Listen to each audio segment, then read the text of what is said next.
Wind whistles through the Dakota Territory, 1876. A lone figure waits at the station platform, letter crumpled in his weathered hand. The woman who steps off the train isn't what anyone expected. Her eyes don't fall to the ground in obedience.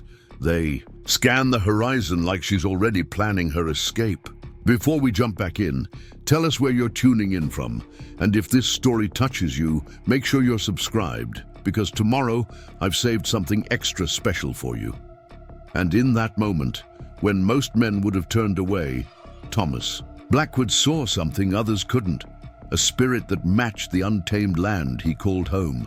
This is their story. Dakota Territory stretched out like God's own canvas, unforgiving, beautiful, and merciless all at once. Winter had finally released its icy grip on the land, leaving behind a tentative spring that promised life but delivered mostly mud and uncertainty. Ravenwood Homestead sat proudly against this backdrop, not the largest property in the territory, but sturdy and determined, much like the man who'd built it with his own two hands. Thomas Blackwood wiped sweat from his brow as he studied the letter once more, wondering if he'd made a terrible mistake. The afternoon sun cast long shadows across the rough-hewn floor of his cabin as he paced, boots leaving faint impressions in the wood. At 32, Tom had carved out a respectable place for himself, 80 acres of workable land, a modest herd of cattle, and a cabin that didn't leak when it rained. But something was missing, and everyone in Pinecrest knew exactly what it was. "You're certain about this?" Eli Waters asked, leaning against the doorframe, his tall frame nearly blocking out the sun. He'd been Tom's right hand since they'd returned from the war, the only man who didn't ask questions about where Tom had disappeared to for those 3 years after the fighting ended. Tom folded the letter with deliberate care. "Sure as spring follows winter." His voice carried the slightest rasp, the legacy of a rebel's bayonet that had nearly claimed his life at Gettysburg. "Farm needs a woman's touch. I need someone to help build something lasting." Eli snorted, but there was no malice in it. "There's plenty of girls in Pinecrest would have you if you'd just stop scaring their fathers with all your strange ways." Those strange ways hung between them, unspoken but understood. Tom Blackwood walked in two worlds, raised by his settler parents until age 10, then taken in by the Lakota community at Winding Creek after the fever claimed his family. The settlers tolerated him because he worked harder than any 3 men combined, and because his cattle were the healthiest in the county. But tolerance wasn't acceptance. The women in town crossed the street when they saw him coming, not out of fear exactly, but uncertainty. He wasn't fully one thing or another, a man between worlds. "I don't need a frightened girl who'll run back to her daddy first time I talk to the spirits or burn sweetgrass," Tom said quietly, tucking the letter into his shirt pocket. "Need someone with backbone. Someone who understands that life out. Here requires more than knowing which fork to use at dinner." "And you think some city woman from Boston's gonna have that spine?" Tom's face darkened slightly. Her letter had spirit. She writes like someone who knows her own mind. He didn't add that her words had leapt off the page like wildfire, that something in her description of herself as unconventional and forward-thinking had called to something equally unconventional in him. "Well," Eli said, pushing off the doorframe, "better hope your Uncle Walter doesn't scare her off before the wedding. Man's got opinions about how a proper woman should behave, and they don't include thinking for herself." Tom's jaw tightened at the mention of his uncle. Walter Blackwood had taken him in after his return from the Lakota, tried to scrub the Indian notions from his head. The old man had failed, but not for lack of trying. Now he ran the largest cattle operation in the territory and had more influence in Pinecrest than the mayor himself. "She's arriving on Thursday's train," Tom said, changing the subject. "You'll stand with me when we say the words?" Eli nodded solemnly. "Course I will. Just hope she's ready for what she's getting into." The station at Pinecrest was little more than a wooden platform with a small office attached. But today, it was crowded with more folks than usual. Word had spread fast that Thomas Blackwood's mail-order bride was arriving, and curiosity had drawn people from all corners of the small settlement. Some came to welcome, most came to judge. Tom stood apart from the gathering, hat pulled low over his eyes, shoulders squared against the whispers. The leather cord around his neck with its small medicine pouch, a gift from his Lakota grandfather, remained, hidden beneath his collar, but everyone knew it was there, just like they knew about the herbs he grew and the strange songs he sometimes sang at dusk when he thought no one was listening. The train's whistle cut through the spring air, sharp and insistent. Tom's heart hammered against his ribs as the iron beast rounded the bend, belching smoke and cinders. This was it. There would be no turning back after today. As the train screeched to a halt, Tom caught sight of Uncle Walter standing with the town's more respectable citizens. The old man's face was set in its usual disapproving lines, white beard nearly glowing in the afternoon sun. Tom ignored him, focusing instead on the passenger car where a porter was helping someone down the steps. She appeared like a vision from another world, tall for a woman, with copper hair that caught the sunlight in ways that made it seem alive. She wore a practical traveling suit in deep green, not the frilly confection most women favored for journeys. Her chin was held high as she surveyed the crowd, and when her eyes met Tom's, there was no demure lowering of the gaze. Instead, she assessed him openly, direct, and unashamed. Clara Donovan had arrived, and she was nothing like what Pinecrest expected. Tom stepped forward, removing his hat in a gesture of respect. "Miss Donovan," he said, his voice steady despite the sudden dryness in his throat. "Welcome to Dakota Territory. I'm Thomas Blackwood." Clara's lips curved into a slight smile, more polite than warm. "Mr. Blackwood, your letters painted quite the picture of this place." Her voice carried hints of education and refinement, but there was steel beneath the silk. "I see reality holds its own challenges." Tom followed her gaze to where the townspeople were openly staring, their expressions ranging from curiosity to outright disapproval. Martha Winters was already whispering behind her hand to Reverend Harris, no doubt cataloguing every detail of Clara's appearance for later dissection. "Folks here aren't used to new faces," Tom explained, offering his arm, "especially ones that don't fit their expectations." Clara's eyebrow arched slightly. "And do I fit yours, Mr. Blackwood?" The question hung between them, honest and direct, in a way that caught Tom off guard. No pleasantries, no shy deflection. Just a straightforward question that demanded an equally straightforward answer. "You're exactly as your letters suggested," he replied, meeting her gaze. "A woman who speaks her mind. That's what I asked for, and it appears that's what I got." She studied him for a long moment before taking his arm. "Then we're off to a promising start, at least." As Tom led her toward his wagon, the crowd parted like water around stones. Clara held herself with remarkable poise, seeming unconcerned by the stares that followed them. Up close, Tom could see the dusting of freckles across her nose and the tiny lines at the corners of her eyes, marks of someone who smiled often and spent time outdoors, unexpected traits in a city woman. "Is that her trunk?" Tom asked, gesturing. "To a large leather case." "One of them," Clara replied. "I have 3 in total." Tom blinked in surprise. Most mail-order brides arrived with little more than the clothes on their backs and perhaps a single bag of possessions. 3 trunks suggested either wealth or unusual priorities. "3 trunks for a frontier farm?" he asked, unable to keep the surprise from his voice. Clara's expression remained composed. "Books, Mr. Blackwood. I don't intend to surrender my mind to the wilderness, even if I've agreed to marry into it." Before Tom could respond, a heavy hand clapped onto his shoulder. "So this is the bride-to-be," Uncle Walter's voice boomed, loud enough to ensure everyone nearby could hear. Doesn't look much like farmer's wife material to me. Preparing and narrating this story took us a lot of time, so if you are enjoying it, subscribe to our channel. It means a lot to us. Now back to the story. Tom felt Clara stiffen beside him, though her face betrayed nothing. "Uncle Walter," he said, keeping his voice level. "This is Miss Clara Donovan. Clara, this is my uncle, Walter Blackwood." Clara extended her hand, not in the delicate manner of a lady expecting a gentlemanly kiss, but straight and firm, as if offering a handshake.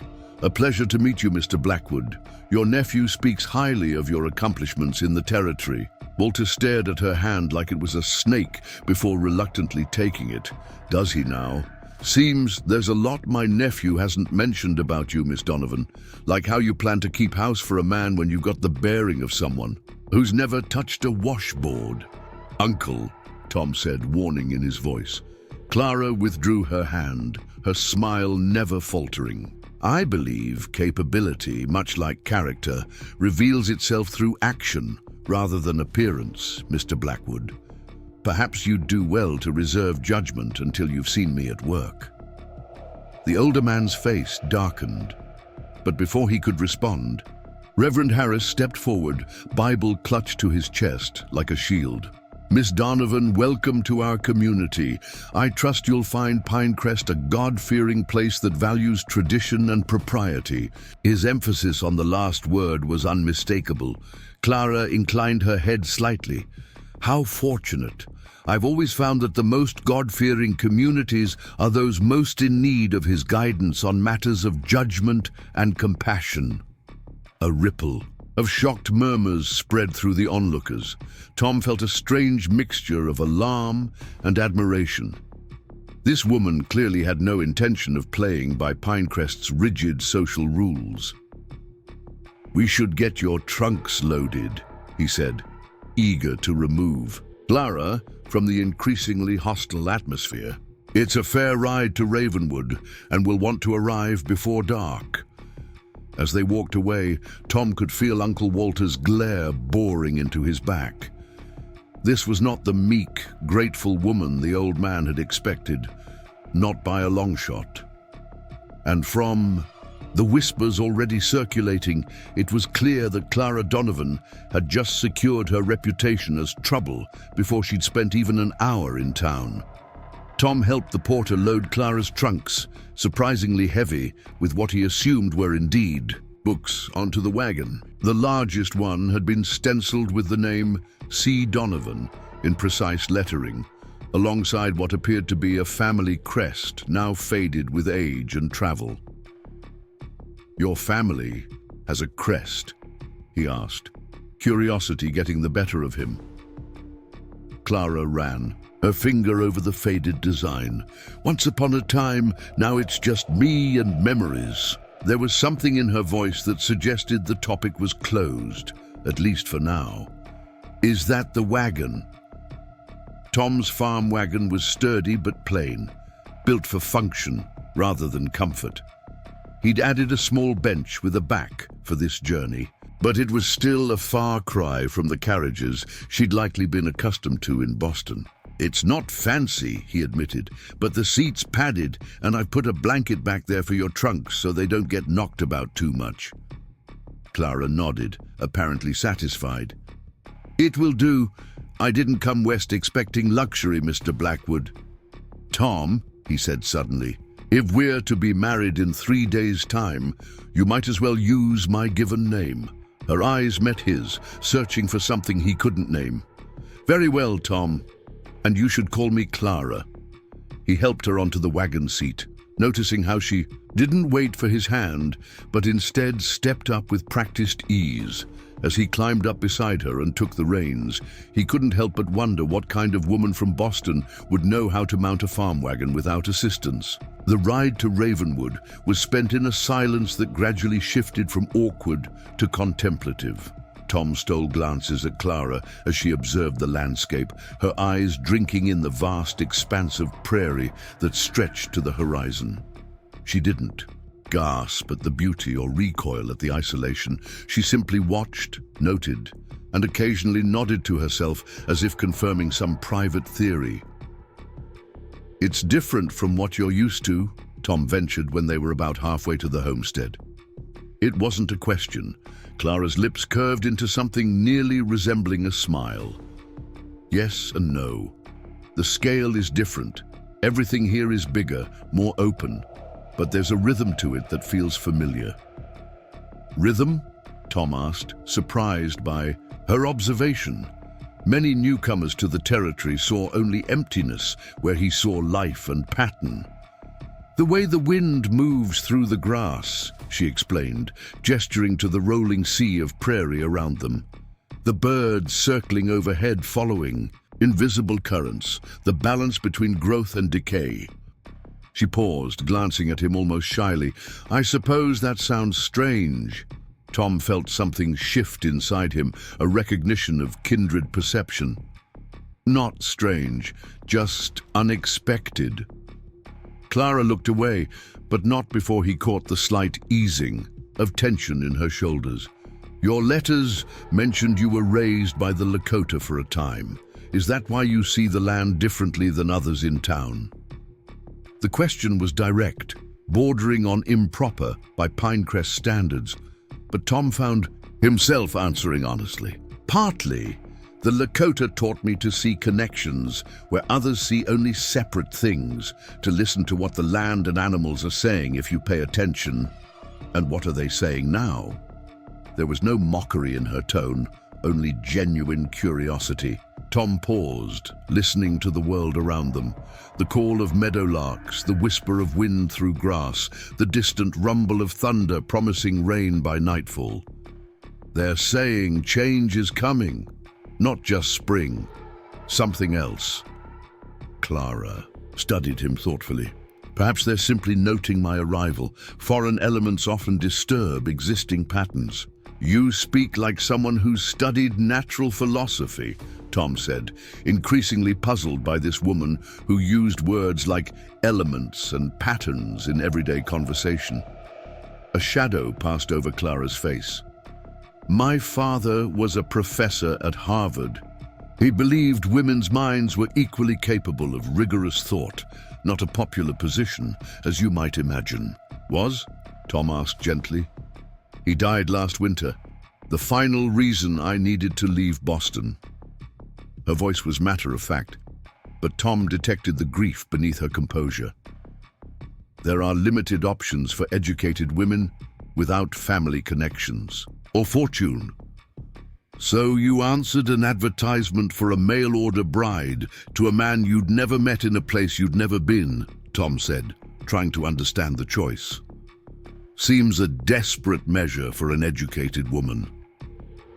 Clara's chin lifted slightly. "I prefer to think of it as a strategic reallocation of resources. You needed a wife who could withstand frontier life. I needed a fresh start where my unconventional nature might be an asset rather than a liability." "And is that all this is to you? A strategic arrangement?" Tom wasn't sure why her answer suddenly mattered so much. Clara turned to face him fully, her eyes clear and direct. "I don't believe in fairy tales, Mr. Blackwood. Tom, I believe in honest exchanges. You've offered me a home and your name. I've offered you my skills and companionship. If respect grows between us, perhaps even affection, I'll consider that a fortunate outcome rather than a requirement." Her pragmatism should have reassured him, but instead, Tom felt a strange disappointment. Before he could examine the feeling further, the wagon crested a final hill, and Ravenwood Homestead came into view below them. The cabin sat nestled against a backdrop of pine trees, with fields stretching out in neat rows to the east. A small barn and corral housed his modest herd of cattle, and a chicken coop stood near what appeared to be the beginnings of a garden. Smoke curled from the stone chimney, evidence that Eli had prepared for their arrival by lighting the hearth.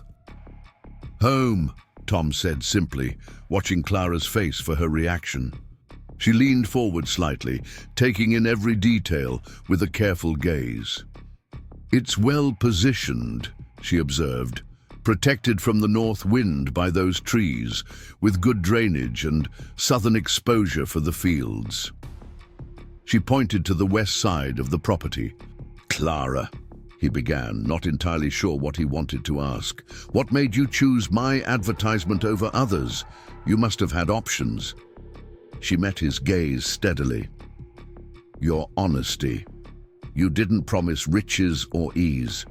You wrote about hard work and solitude, about a land that demands respect but gives abundantly to those who understand it." She paused. "And you mentioned your time with the Lakota without shame or romanticized nonsense. That suggested a man who sees the world as it is, not as others wish it to be. And is that what you've found so far?" Tom asked, suddenly feeling as if her answer mattered more than it should. Clara's lips curved into a smile that finally reached her eyes. "I've found a man who builds shelves for books in a frontier cabin and reads Thoreau by firelight. The rest remains to be seen." The sound of Eli approaching with the first of Clara's trunks interrupted whatever response Tom might have given. As they worked together to bring in her belongings, Tom found himself stealing glances at his bride-to-be. Clara Donovan was clearly not what Pinecrest expected in a mail-order bride. She was too educated, too direct, too self-possessed for a town that valued women who knew their place and kept to it. But as she directed the placement of her trunks and began to unpack her books with obvious care, Tom realized she might be exactly what Ravenwood Homestead needed. And perhaps, if he was honest with himself, exactly what he needed too. Someone who could see the world as it was, who could face its challenges without flinching, and who might understand his own divided nature. The rest, as she said, remained to be seen. Dawn broke over Ravenwood Homestead in ribbons of gold and crimson, painting the small cabin in light that crept through the simple muslin curtains Clara had hung the previous evening. She'd been awake for over an hour, lying still on the narrow bed, listening to the unfamiliar sounds of the prairie morning, the distant lowing of cattle, the persistent chirping of birds she couldn't name, the creak of timber adjusting to the rising temperature. Everything sounded different here, more immediate somehow, as if the thin walls of the cabin were barely a suggestion between herself and the wilderness beyond. Clara rose and dressed efficiently, choosing her simplest skirt and shirtwaist, no sense in ruining good fabric when there was work to be done. Her hair, that unruly copper mass that had been both praised and criticized throughout her life, she braided tightly and pinned in a coronet around her head. Practical, neat, with no pretensions. This was to be her first full day at Ravenwood, and she intended to establish her place in its rhythm immediately. The main room was empty when she emerged, though the banked fire in the hearth suggested someone had been there earlier. Clara moved to the small kitchen addition, taking inventory of what was available. The shelves held the basic staples: flour, sugar, coffee, and salt, along with a few jars of preserved goods. A small window overlooked what might generously be called a herb garden, though it clearly hadn't received much attention lately. She made a mental note to remedy that situation as soon as possible. The back door opened suddenly, admitting Tom with an armful of split wood. He paused when he saw her, seemingly surprised to find her already up and dressed. "You're an early riser," he observed, moving to stack the wood beside the stove. "As are you," Clara replied, reaching for the coffee pot. "I thought I might prepare breakfast, if that's acceptable. I should learn my way around the kitchen." Tom straightened, brushing wood chips from his shirt. "No need to ask permission in your own home, Clara." The words hung between them, a reminder of their unusual arrangement. This was to be her home, yet she was still a stranger within its walls. The silence stretched until Tom cleared his throat. "Eli and I have been up since before dawn seeing to the cattle," he explained. "Spring calving season means early mornings and late nights." Clara nodded, setting the coffee to boil. "Then you'll need a proper breakfast. Does Mr. Waters usually join you?" Most days, Tom confirmed. He has a small cabin on the north edge of the property, but we share meals when work is heavy. Clara found a skillet and set it on the stove. Then I'll prepare enough for 3. I assume eggs are available. Tom pointed toward a covered basket on the counter. Collected fresh this morning. There's salt pork in the cold box, and I baked bread yesterday, though I make no promises about its quality. Clara lifted the cloth covering the bread and examined the slightly lopsided loaf underneath. You bake? Had to learn, Tom said with a shrug. Can't rely on town for everything out here. Clara broke off a small piece and tasted it, considering. Too much salt and you've worked the dough too long, but the flavor is good otherwise. She offered him a small smile. Perhaps we can bake together next time. My father always said I had a knack for bread. Tom's expression softened slightly. Wouldn't have figured a professor's daughter would know her way around a kitchen. My mother died when I was young, Clara explained, cracking eggs into a bowl. Father believed practical skills were as important as intellectual ones. He called it the complete education. Sounds like a wise man, Tom said quietly. Clara nodded, focusing on whisking the eggs, to hide the sudden tightness in her throat. He was. Now, if you'd show me where the coffee cups are kept. By the time Eli arrived, Clara had breakfast well underway. The small kitchen filled with the aroma of frying salt pork and fresh coffee, and she'd even managed to find a jar of preserved apples to serve alongside the meal. Tom sat at the table, whittling what appeared to be a new handle for a tool, while Clara moved between stove and table with increasing confidence. Something smells mighty fine in here, Eli announced as he entered, removing his hat. He stopped, short when he saw Clara efficiently flipping eggs in the skillet. Miss Donovan, you're full of surprises. Clara, she corrected him, gesturing toward the table. Please, sit. Breakfast is nearly ready.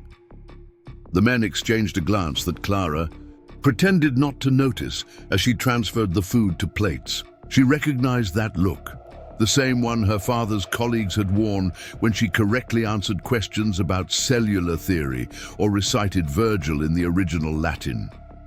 Surprise tinged with uncertainty, as if a horse had suddenly started speaking. They ate in relative silence at first, the men clearly hungry after their early morning work. Clara took the opportunity to observe how they interacted, the easy companionship, the lack of pretense. It was refreshingly direct compared to the drawing rooms of Boston, where conversations were layered with meaning and misdirection. The eggs are perfect, Eli finally said, breaking the silence. Not rubbery like when Tom cooks them. Tom shot him a look. Seems you didn't mind my rubbery eggs the past 2 years. Ah, a hungry man doesn't complain, Eli replied with a grin. But now that we've tasted better, there's no going back. Clara watched the exchange with interest. Perhaps Mr. Waters would prefer to take his meals elsewhere if he finds the cooking here inadequate. For a moment, both men stared at her, clearly uncertain if she was serious. Then Tom's mouth twitched slightly, and Eli burst into laughter. She's got you there, Tom said, reaching for another piece of bread. Eli raised his coffee cup in a mock toast. I stand corrected, Mom. Your cooking is a blessing, and I'm grateful for every morsel. Clara allowed herself a small smile. That's better, and it's still Clara, not Mom. The conversation flowed more easily after that, turning to the day's work ahead. Clara listened attentively as the men discussed cattle that needed attention, fields to be prepared for planting, and a section of fence requiring repair. What would you have me do today? She asked when there was a lull. I'm unfamiliar with the routine here, but I'm willing to learn. Tom considered her question with obvious care. Might be best if you take today to settle in, learn your way. Around the homestead, the cabin could use a woman's touch. Clara raised an eyebrow. A woman's touch? I'm not entirely sure what that means, Mr. Blackwood. I didn't bring lace doilies or porcelain figurines, if that's what you're expecting. Tom had the grace to look slightly abashed. I just meant— I know what you meant, Clara interrupted, her tone softening slightly. But I didn't come here to simply keep house. Your advertisement mentioned a partner, someone to help build something lasting. I intend to be that partner, in all aspects. Eli whistled low under his breath. She's got you there too, Tom. Tom studied Clara for a long moment, as if seeing her anew. Fair enough. The garden needs attention if we're to have vegetables this summer. Seed packets are in the storage box by the back door. And if you're of a mind, that orchard could use assessment. I've never had the time to determine if the trees are still viable. Clara nodded, pleased with these more substantial tasks. I'll see to both today. Father maintained a small garden at our home in Cambridge. I'm familiar with the basics. There's a journal in my bottom desk drawer, Tom added. Previous owner kept records of the orchard, what varieties he planted. Your care instructions might be useful. Thank you, Clara said, genuinely touched by this evidence of trust. Access to a man's desk was not a small thing, even in these informal surroundings. Eli stood, stretching his tall frame. Well, if you two have the day's plans sorted, I'll head out to start on that fence line. Clara, breakfast was a treat. After he departed, Tom lingered at the table, turning his coffee cup slowly between calloused hands. Clara busied herself, clearing the dishes, aware of his eyes following her movements. There's something I should tell you, he finally said, his voice unusually hesitant. About the wedding. Clara paused, hands deep in the wash basin. Yes? Uncle Walter is planning a gathering afterward, at his place, sort of a welcome for you. Clara turned, wiping her hands on her apron. Your uncle made his feelings quite clear at the station yesterday. Why would he host a gathering in my honor? Tom's jaw tightened. It's not in your honor. It's to show off his new orchard house and remind everyone who holds the purse strings in these parts. But refusing would cause talk, and you've already got enough of that to contend with. Clara considered this information carefully. I see. And you believe attending is the wisest course? I believe letting Walter think he's won this round will make things easier in the long run, Tom replied. He has influence in town, over the bank, over who gets fair prices at the general store. Making an enemy of him has consequences. You sound as if you speak from experience, Clara observed. Tom's expression darkened. When I came back from the Lakota, he tried to civilize me, beat the Indian ways out of me. When that didn't work, he made sure everyone knew I was trouble. Clara felt a surge of anger on his behalf, and yet you maintain a relationship with him. He's the only blood family I have left, Tom said simply. And out here, family counts for something, even when it's far from perfect. Clara returned to the dishes, considering the implications. Very well, we'll attend his gathering, but I won't pretend to be something I'm not to please him or anyone else. Wouldn't expect you to, Tom replied, and there was something like approval in his voice. When he left to join Eli at the fence line, Clara finished the breakfast cleanup and then explored the cabin more thoroughly. Despite its rustic nature, the home revealed careful craftsmanship in every corner, tight-fitting joints in the furniture, evenly planned floorboards, shelves that hung perfectly level. Tom Blackwood might live simply, but he clearly took pride in his work. She unpacked her trunks methodically, finding space for her books on the shelves alongside Tom's modest collection, arranging her clothing in the small chest of drawers in her bedroom, setting out the few personal items she'd brought: a silver hairbrush that had belonged to her mother, a framed daguerreotype of her parents on their wedding day, a small brass telescope her father had used to teach her about the stars. In the bottom of the final trunk, wrapped carefully in layers of cloth, lay her most treasured possession, her father's botanical journals, meticulously illustrated and annotated over decades of observation. Clara placed these reverently on the small table beside her bed, running her fingers over the worn leather covers. Here was her inheritance, not money or property, but knowledge. Knowledge that had ultimately made her too difficult for Boston society, too educated for a proper match, too opinionated for the universities that might have valued her mind but balked at her gender. With a deep breath, she closed the trunk and turned her attention to the tasks Tom had assigned. The garden would need work, but first she wanted to examine the orchard. If the trees were indeed salvageable, they could provide not just fruit for the table but potentially income as well. She found Tom's desk, a simple but well-crafted piece with dovetailed corners, and carefully opened the bottom drawer. The journal was there as promised, its leather binding cracked with age and use. Clara lifted it out and opened to the first page, finding careful diagrams of the orchard layout, with each tree labeled by variety.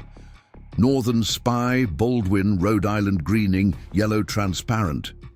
Notes on pruning techniques, grafting records, and harvest dates filled the subsequent pages, along with observations on which varieties thrived in the Dakota climate and which struggled. Armed with this knowledge, Clara made her way to the neglected orchard, notebook and pencil in hand. The trees stood in silent rows, their branches twisted and overgrown after years of neglect, but Clara could see potential beneath the chaos. She moved from tree to tree, checking for signs of life. Green tissue beneath the bark, buds forming on the branches, making notes on which could be saved and which might be too far gone. She was so absorbed in her assessment that she didn't notice the rider approaching until the horse's hooves thudded to a stop nearby. Clara turned to find a young woman regarding her curiously from atop a dappled mare. "You must be Thomas Blackwood's mail-order bride," the woman said without preamble, her tone neither friendly nor hostile, merely curious. Clara straightened, tucking her pencil into her pocket. "I'm Clara Donovan, yes, and you are?" "Rose Jenkins," the woman replied, dismounting with easy grace. She was perhaps a few years younger than Clara, with dark hair braided in a practical fashion and skin tanned from outdoor work. "My father's farm borders yours to the east. Thought I should come introduce myself, seeing as how we're to be neighbors." Clara appreciated the directness. "It's a pleasure to meet you, Miss Jenkins." "Rose, please," the woman said, stepping closer to examine the tree Clara had been assessing. "Looking to save the orchard, are you?" Clara nodded. "If possible.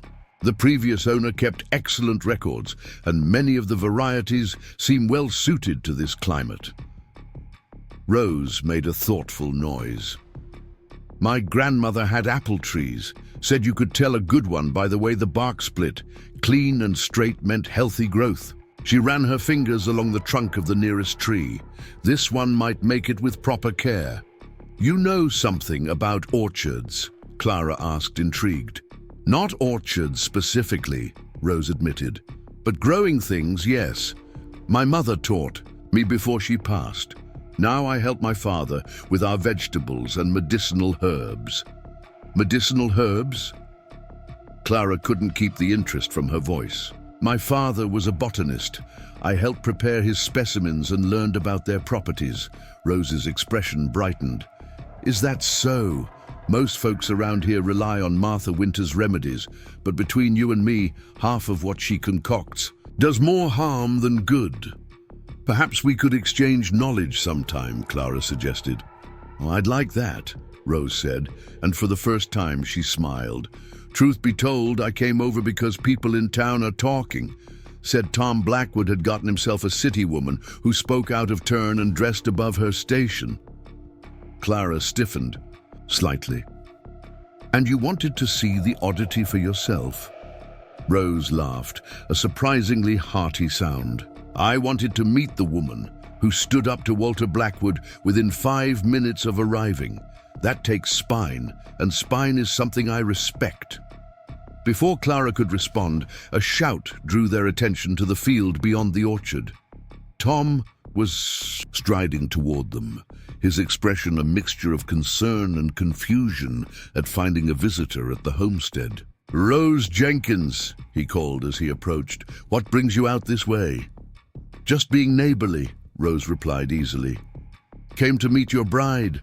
She's got good eyes for those trees." Tom glanced at Clara with something that might have been surprise. "That's so." Clara held up the journal. "According to these records, most of the trees were healthy when the previous owner left.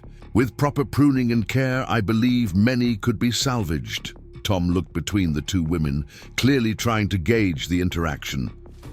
"Rose's family has been in these parts longer than most. Good people."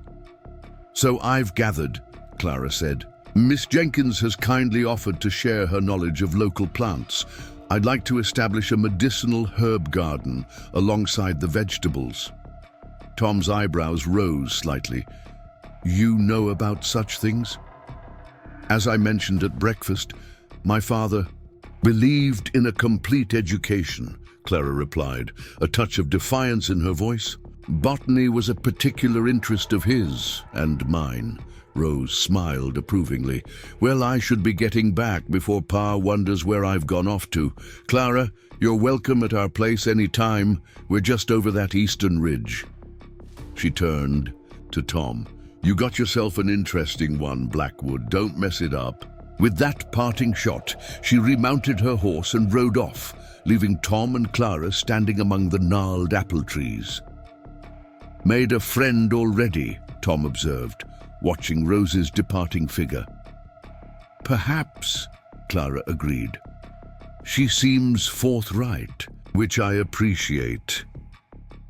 She hesitated, then asked, "Is there a reason you came looking for me? I don't believe I've been gone long enough to cause concern." Tom shook his head. "Saw an unfamiliar horse from the north field. Wanted to make sure everything was all right." He gestured to her notebook. "You really think the orchard can be saved?" Clara nodded, relieved to focus on practical matters. "Many of the trees show signs of life, with proper pruning to remove the dead wood and encourage new growth. I believe they could produce again within a year or two." "You know how to prune apple trees?" Tom asked, his tone suggesting he didn't quite believe it. Clara closed the notebook with deliberate calm. "I've never done it myself, but the journal contains detailed instructions, and I'm a quick study. If you'd prefer to handle it yourself, however." "No," Tom interrupted, looking slightly abashed. "I just didn't expect you to take on such a project your first day here. Perhaps you should withhold expectations altogether," Clara suggested, meeting his gaze steadily. "It might make things easier for both of us." Something flickered in Tom's eyes, surprise certainly, but also what might have been respect. "Fair enough. If you're serious about the orchard, I have pruning tools in the barn, and there's a ladder that should be steady enough." "Thank you," Clara said. "I'll finish my assessment first, then determine what needs to be done immediately versus what can wait." Tom studied her for a moment longer, then nodded. "I'll be at the north fence if you need anything." He turned to go, then paused. "Clara, I'm glad you're finding your place here." The simple statement caught her off guard, and Clara felt an unexpected warmth bloom in her chest. "As am I, Tom." He nodded once more and strode away, leaving Clara to her trees and her thoughts. Perhaps this arrangement might work after all, if they could learn to see each other clearly beyond assumptions and expectations. The rest of the day passed in productive solitude. Clara finished her orchard assessment, noting which trees needed immediate attention and which could wait until after planting season. She then turned her attention to the garden plot, clearing winter debris and checking the soil quality. By mid-afternoon, she had sketched plans for both projects in her notebook and felt a growing sense of purpose. This land had potential, and so did her place within it. She was so absorbed in her work that the sound of approaching horses startled her. Looking up from the garden plot, she saw a small group of riders approaching the cabin. An older man she recognized as Uncle Walter, accompanied by a younger man and woman, all dressed in the finer clothing of successful landowners rather than working farmers. Clara straightened, brushing soil from her skirt as best she could. She'd been working for hours and knew she must look far from presentable, with dirt under her fingernails and loose strands of hair escaping her once neat braid. Too late to do anything about it now. Walter Blackwood dismounted first, eyeing Clara's disheveled appearance with obvious disapproval. "Miss Donovan, I see you've wasted no time in getting your hands dirty." "Mr. Blackwood," Clara replied evenly, "I believe productive work is never wasted time." The younger man snorted, dismounting with a flourish that suggested he thought highly of his riding skills. "Told you she was a peculiar one, father, playing in the dirt like a child rather than setting up a proper household." Clara raised an eyebrow. "And you are?" "Preston Blackwood," the young man replied with a slight bow that managed to be more mocking than respectful. "Tom's cousin and heir to the Blackwood Ranch. This is my sister, Harriet." The young woman, still seated primly on her horse, gave Clara a tight smile that didn't reach her eyes. "Miss Donovan, how rustic you look." Clara inclined her head slightly. "Miss Blackwood, I find honest work suits me better than idle criticism, but each to their own." Preston's face flushed, but before he could respond, Uncle Walter stepped forward. "Where is my nephew? We've come to discuss arrangements for Sunday." "Tom is working at the north fence line," Clara replied. "I can send someone to fetch him if it's urgent." "It is urgent," Walter confirmed. "The minister has concerns about performing the ceremony, given certain irregularities." Clara kept her expression neutral, though her mind raced. "Irregularities?" "Your background, Miss Donovan," Harriet supplied, her voice sweet with false concern. "Reverend Harris is most particular about the moral character of those he joins in matrimony." "I see," Clara said, understanding the true purpose of this visit. They had come to intimidate, to establish dominance, to remind her that she was an outsider dependent on their approval. "Well, I suppose my moral character will have to stand on its own merits, as I have no intention of fabricating a more convenient history to satisfy local gossip." Walter's expression hardened. "You would do well to remember your precarious position, Miss Donovan. A woman alone has few options in these parts." "A fact I'm well aware of, Mr. Blackwood," Clara replied, keeping her voice steady despite the anger building within her. "It's precisely why arrangements like mine with your nephew exist. However, I would point out that our agreement is between Tom and myself, not the community at large." "Thomas bears the Blackwood name," Walter said stiffly. "His choices reflect on all of us." "And what choice might that be?" Tom's voice cut through the tension as he strode into the yard, expression grim. "The choice to marry a woman of intelligence and character, or the choice to make my own decisions without family permission?" Uncle Walter turned to face his nephew. "The choice to bring an unknown element into our community without proper consideration. The minister has questions, Thomas. Questions about Miss Donovan's background, her fitness as a wife." "My fitness?" Clara couldn't contain her indignation. "By what measure, sir? My ability to work? My willingness to build something here? Or is it simply that I don't simper and defer as you believe a woman should?" "You see?" Preston said, gesturing toward Clara as if her outburst proved their point.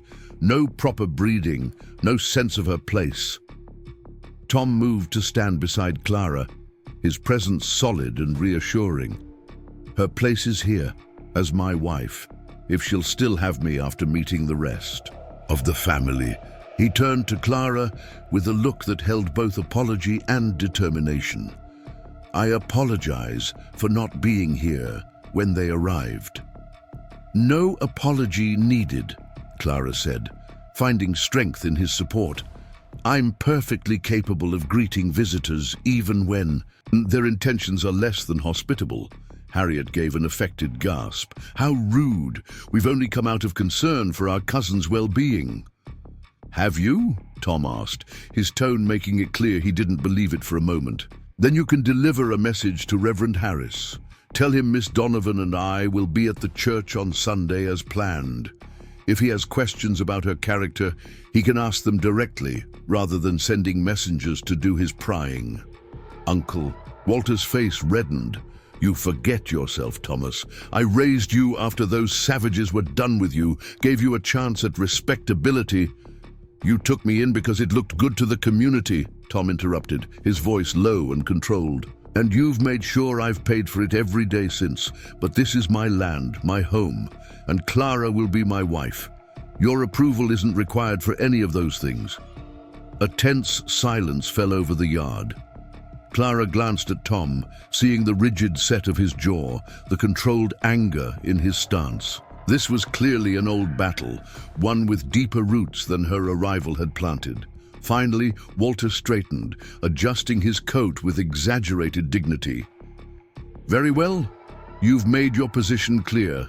But remember, nephew, pride comes before a fall. And when you fall, don't expect the Blackwood name to catch you. He turned to his children. Preston, Harriet, we're leaving.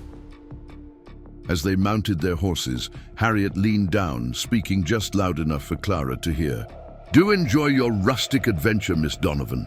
Such a shame about your father's disgrace. One wonders if his daughter shares his unconventional ideas about propriety. Clara felt as if she'd been struck. How could they possibly know about her father's academic downfall? The scandal had been contained to Boston academic circles, or so she'd thought. The Blackwoods rode away without further comment, leaving dust and tension in their wake. Tom stood beside Clara, watching them go, his expression unreadable. What did Harriet say to you? He asked quietly, when they were out of sight. Clara hesitated, unwilling to bring her father's painful final days into this already complicated situation. Nothing of consequence, merely trying to unsettle me. Tom studied her face for a moment, clearly sensing there was more to it. They won't stop, you know. They'll keep pushing, looking for weaknesses, trying to drive a wedge between us. Why? Clara asked. What possible benefit is there in disrupting our arrangement? Tom sighed, running a hand through his hair. Walter wants my land, has since my parents died. The only reason he hasn't managed to get it is because the deed specifies it passes to me and my heirs. No wife, no heirs. Understanding dawned. So, my arrival threatens his long-term plans. Tom nodded. And he won't give up easily. Whatever they said to you, whatever they might say in the future, don't let them make you doubt yourself, or me. The simplicity of his request touched Clara deeply. Not a demand for blind loyalty or unquestioning obedience, but a plea for trust in the face of outside pressure. It was perhaps the most honest thing anyone had asked of her in a very long time. I judge people by their actions, not by rumors or insinuations, she assured him. So far, your actions have given me no reason to doubt you. Relief flickered across Tom's face. Good, because I suspect Sunday's ceremony may not be the quiet affair we'd hoped for. As the sun began its descent toward the horizon, casting long shadows across the homestead, Clara realized how physically tired she was after a day of unaccustomed labor. Yet beneath the fatigue lay a sense of satisfaction she hadn't felt in months. She had begun to make her mark on this place, to establish her role not as an ornament or a convenience, but as a true partner in the enterprise. Tom seemed to notice her weariness. You've done enough for one day. Come inside. I'll start supper. Clara shook her head. We agreed I'd handle the cooking. Besides, I'd like to establish a routine. They walked toward the cabin together, the tension from the Blackwoods' visit gradually easing. Inside, Eli had already stoked the fire and was setting the table. "Heard. We had visitors," he said, glancing between them. "Everything all right?" "Walter and his offspring came to stir trouble," Tom replied, hanging his hat on a peg by the door. "Nothing new there." Eli let out a low whistle. "And how did our new addition handle the Blackwood charm offensive?" Tom's mouth quirked in what might almost have been a smile. "Held her ground better than most. I'd say the first round goes to Clara." Clara felt an unexpected flutter of pleasure at his assessment. "Hardly a decisive victory. They'll be back, I'm sure." "Count on it," Eli agreed, pulling out a chair. "But for now, we're all still standing. I'd call that worth celebrating." As Clara moved to the kitchen to begin supper preparations, she caught Tom watching her with an expression she couldn't quite decipher, thoughtful, curious, and perhaps a touch concerned. Whatever he was thinking, he kept it to himself, turning instead to help Eli finish setting the table. The evening passed peacefully enough, with conversation focusing on practical matters: what seeds to plant first, which cattle needed attention, plans for expanding the chicken coop. Clara contributed where she could and listened carefully when the subject went beyond her experience. By the time the dishes were cleaned and put away, a comfortable rhythm had established itself, as if the three of them had been sharing meals for years rather than days. Later, as Clara prepared for bed, she heard soft footsteps outside her door, followed by a gentle knock. "Yes?" she called, setting down her hairbrush. Tom's voice came through the door. "Just wanted to say, you did well today. With the orchard plans, the garden, even Walter, not everyone would have handled it all with such—" He paused, seeming to search for the right word.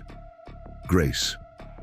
Clara opened the door a few inches, enough to see Tom standing somewhat awkwardly in the hallway, hat in hands like a caller paying a formal visit rather than a man standing in his own home. "Thank you," she said simply. "It helps to have clear purpose." Tom nodded, his eyes meeting hers briefly before glancing away. "Sleep well, Clara. Tomorrow's another day." As she closed the door and returned to her bedtime preparations, Clara found herself pondering the quiet dignity of the man she was to marry. He wasn't what she had expected, neither the rough, uncultured frontiersman she had feared, nor the dominant patriarch she had dreaded. Instead, Tom Blackwood seemed to be something far more rare, a man comfortable enough in his own skin to allow others the same courtesy. Sunday loomed, just days away. By then, she would be Clara Blackwood, bound by law and promised to this land. And this man. The thought should have terrified her, yet as she extinguished her lamp and lay in the darkness listening to the night sounds of her new home, what she felt was not fear, but a curious sense of anticipation. Whatever challenges lay ahead, prejudice from the town, machinations from Walter, the sheer difficulty of frontier life, she would face them on her own terms. And perhaps, just perhaps, she would not face them alone. Sunday morning dawned crisp and clear, the kind of pristine spring day that seemed designed for new beginnings. Clara stood at her bedroom window, watching golden light spill across the land, transforming ordinary grass and timber into something almost sacred. The weight of the day ahead pressed on her shoulders. Today, she would become Clara Blackwood, bound by law and promise to a man she had known for less than a week. Her wedding dress hung on the back of the door, simple but dignified. Dove grey wool with a lace collar, the finest garment she had brought from Boston. No veil, no flowers, no attendants or music. Just words spoken before witnesses and a signature. In the church registry, it was more than many frontier brides received, and yet so much less than she had once imagined. A knock at the door interrupted her reflections. "Clara," Tom's voice unusually hesitant. "May I speak with you?" Clara checked her appearance quickly. She was fully dressed, save for her jacket, hair neatly arranged, and opened the door. "Tom," stood in the hallway, wearing what was clearly his best suit, hair still damp from washing. He looked different somehow, younger, more vulnerable, despite the formal attire. "You look very fine," she said, surprising herself with the observation. Tom glanced down, as if surprised by his own appearance. "Hardly wear this. Feels strange." He cleared his throat. "Wanted to talk to you. Before we go." Clara stepped back, inviting him into the room. "Is something wrong?" Tom remained in the doorway, respectful of her private space. "No. Yes. Maybe." He sighed, frustrated by his own uncertainty. "Just wanted to make sure you're still willing.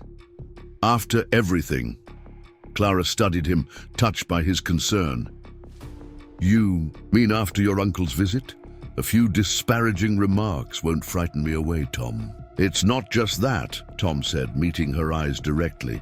"Once we say those words, you're tied to me, to this place, to a life that's nothing like what you knew. If you've had second thoughts..." The offer hung between them, a chance to walk, a way to return to Boston, to avoid committing to this uncertain future.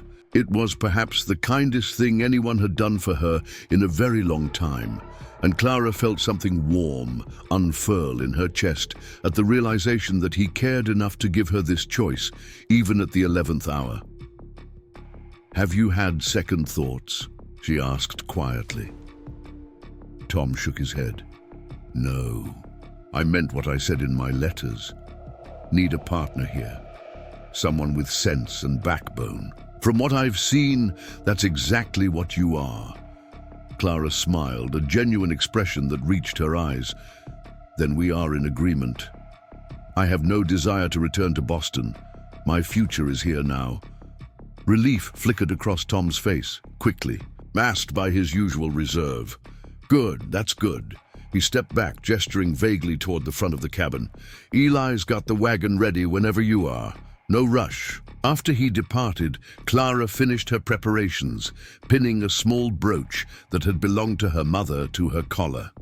Something old, as tradition demanded. The rest of the wedding superstitions would have to go unfulfilled. No borrowed, no blue, certainly nothing new except the life she was about to begin. The ride to Pinecrest was quiet. The three of them, Clara, Tom, and Eli, lost in their own thoughts as the wagon rolled along the well-worn trail. The town appeared in the distance, Sunday quiet lying over it like a blanket, smoke rising from chimneys in lazy spirals against the blue sky. "Pretty day for a wedding," Eli observed as they approached the outskirts. "Good omen, some might say." Tom made a non-committal sound, but Clara noticed how his hands tightened on the reins. He was nervous, she realized. Perhaps as nervous as she was herself. "I understand Reverend Harris is quite traditional," she said, breaking the silence. "Should I expect any particular customs in the ceremony?" Tom glanced at her. "Nothing complicated. He'll read from his book, ask if we'll have each other, we'll say yes, sign our names. Simple enough," Eli snorted softly. "Simple if the good Reverend doesn't decide to turn his sermon into a lecture on wifely obedience first." Clara raised an eyebrow. "Does he often do that?" "Only when Walter gets to him first," Tom muttered, then sighed. "Sorry, shouldn't have said that." "I prefer honesty to comfortable lies," Clara assured him. "And I'm not easily intimidated by sermons or lectures. I grew up in academic circles, remember? Men pontificating is familiar territory." That earned her a brief smile from Tom and an outright laugh from Eli. The tension eased slightly as they entered the town proper, passing neat wooden buildings and carefully tended gardens. Pinecrest was small but prosperous, with none of the rough-and-tumble atmosphere that characterized many frontier settlements. This was a place that valued order and respectability, which explained much about the reception Clara had received. The church stood at the center of town, white-painted and steeple-crowned, surrounded by a small cemetery where granite markers rose like silent sentinels from the spring grass. Several horses and wagons were already tied at the hitching posts, far more than would be expected for a simple Sunday service. "Seems we have an audience," Clara observed, noting the number of vehicles. Tom's jaw tightened. "Walter's doing, no doubt." "Does it matter?" Clara asked. "The words will be the same, whether witnessed by 3 people or 30. Tom gave her a searching look, then nodded once. "You're right. Let's get this done." Eli helped Clara down from the wagon while Tom secured the horses. As they approached the church steps, the door opened to reveal Reverend Harris, his usual severe expression firmly in place. "Mr. Blackwood, Miss Donovan," he greeted them, his tone making it clear this was a duty rather than a pleasure. "The congregation is assembled and waiting." Clara exchanged a glance with Tom. Congregation? This was meant to be a simple exchange of vows after the regular service, not a full wedding ceremony with the entire town in attendance. "We were expecting something more private," Tom said, his voice low but firm. The Reverend's thin lips pressed together. Mr. Walter Blackwood suggested the community would want to welcome the newest addition to Pinecrest properly. As the bride has no family present, he thought it appropriate to provide a suitable audience. Before Tom could respond, Clara laid a gentle hand on his arm. "It's all right," she said quietly. "Let them look their fill. I have nothing to hide." Tom studied her face, concern evident in his eyes. "You sure?" Clara nodded, straightening her shoulders. "Quite sure." "That's settled then," Reverend Harris said with obvious relief. "If you'll follow me, Miss Donovan, the ladies have prepared a small anteroom for you. Mr. Blackwood, you'll stand at the front with your witness." Clara was led to a small room off the main sanctuary, where 3 women waited. Martha Winters, Harriet Blackwood, and to Clara's surprise, Rose Jenkins. The latter smiled warmly, while the other 2 regarded her with barely disguised curiosity. "Miss Donovan," Martha Winters said, her voice carrying the authority of the town's self-appointed social arbiter. "We thought you might wish to refresh yourself before the ceremony. Perhaps pin up that hair more securely." Clara touched her carefully arranged coronet of braids. "Thank you for your concern, but my appearance is quite as I intended it." Harriet smirked, not planning to wear a veil. Most brides prefer a little modesty on their wedding day. "I see no need to hide my face from the man I'm agreeing to marry," Clara replied evenly. "Nor from those who have come to witness it." Rose stepped forward, effectively cutting off further commentary. "You look lovely, Clara. Simple and elegant. Perfect for a spring wedding." She shot a warning glance at the other women. "I'm sure we all want to make Miss Donovan feel welcome on her special day." Martha sniffed disapprovingly, but said nothing further. Harriet merely shrugged, the picture of affected indifference. "Thank you, Rose," Clara said with genuine gratitude. "I appreciate your kindness." A knock at the door announced that it was time.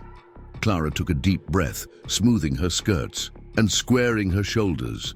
This was hardly the wedding she had envisioned as a young girl, but she was determined to face it with dignity and resolve. The sanctuary fell silent as Clara entered, every head turning to watch her progress toward the altar where Tom and Eli waited. The pews were indeed full, curious faces following her movement with expressions ranging from open curiosity to thinly veiled disapproval. At the front row sat Walter Blackwood, his posture rigid, his gaze calculating as it took in her simple dress and unadorned appearance. Clara kept her eyes fixed on Tom, drawing strength from his steady presence. He watched her approach with an intensity that suggested he was seeing something more than just a mail-order bride fulfilling her contract. When she reached his side, he offered a small nod that contained more reassurance than words could have. Conveyed, Reverend Harris cleared his throat, opening his Bible with deliberate ceremony. "Dearly beloved," he began, his voice echoing in the hushed church, "we are gathered here today in the sight of God and this congregation to join this man and this woman in holy matrimony." The ceremony proceeded with traditional solemnity, the Reverend's words washing over Clara like distant waves. She responded at the appropriate moments, her voice clear and unwavering as she promised to honor and cherish. Tom spoke his vows with similar steadiness, his calloused hand warm and solid as it held hers. When the moment came to exchange rings, Clara felt a momentary panic. They had not discussed this part of the tradition, and she had no ring to offer. But Tom reached into his pocket and produced a simple gold band, worn but polished to a soft glow. "My mother's," he said quietly as he slid it onto her finger. "If that's acceptable."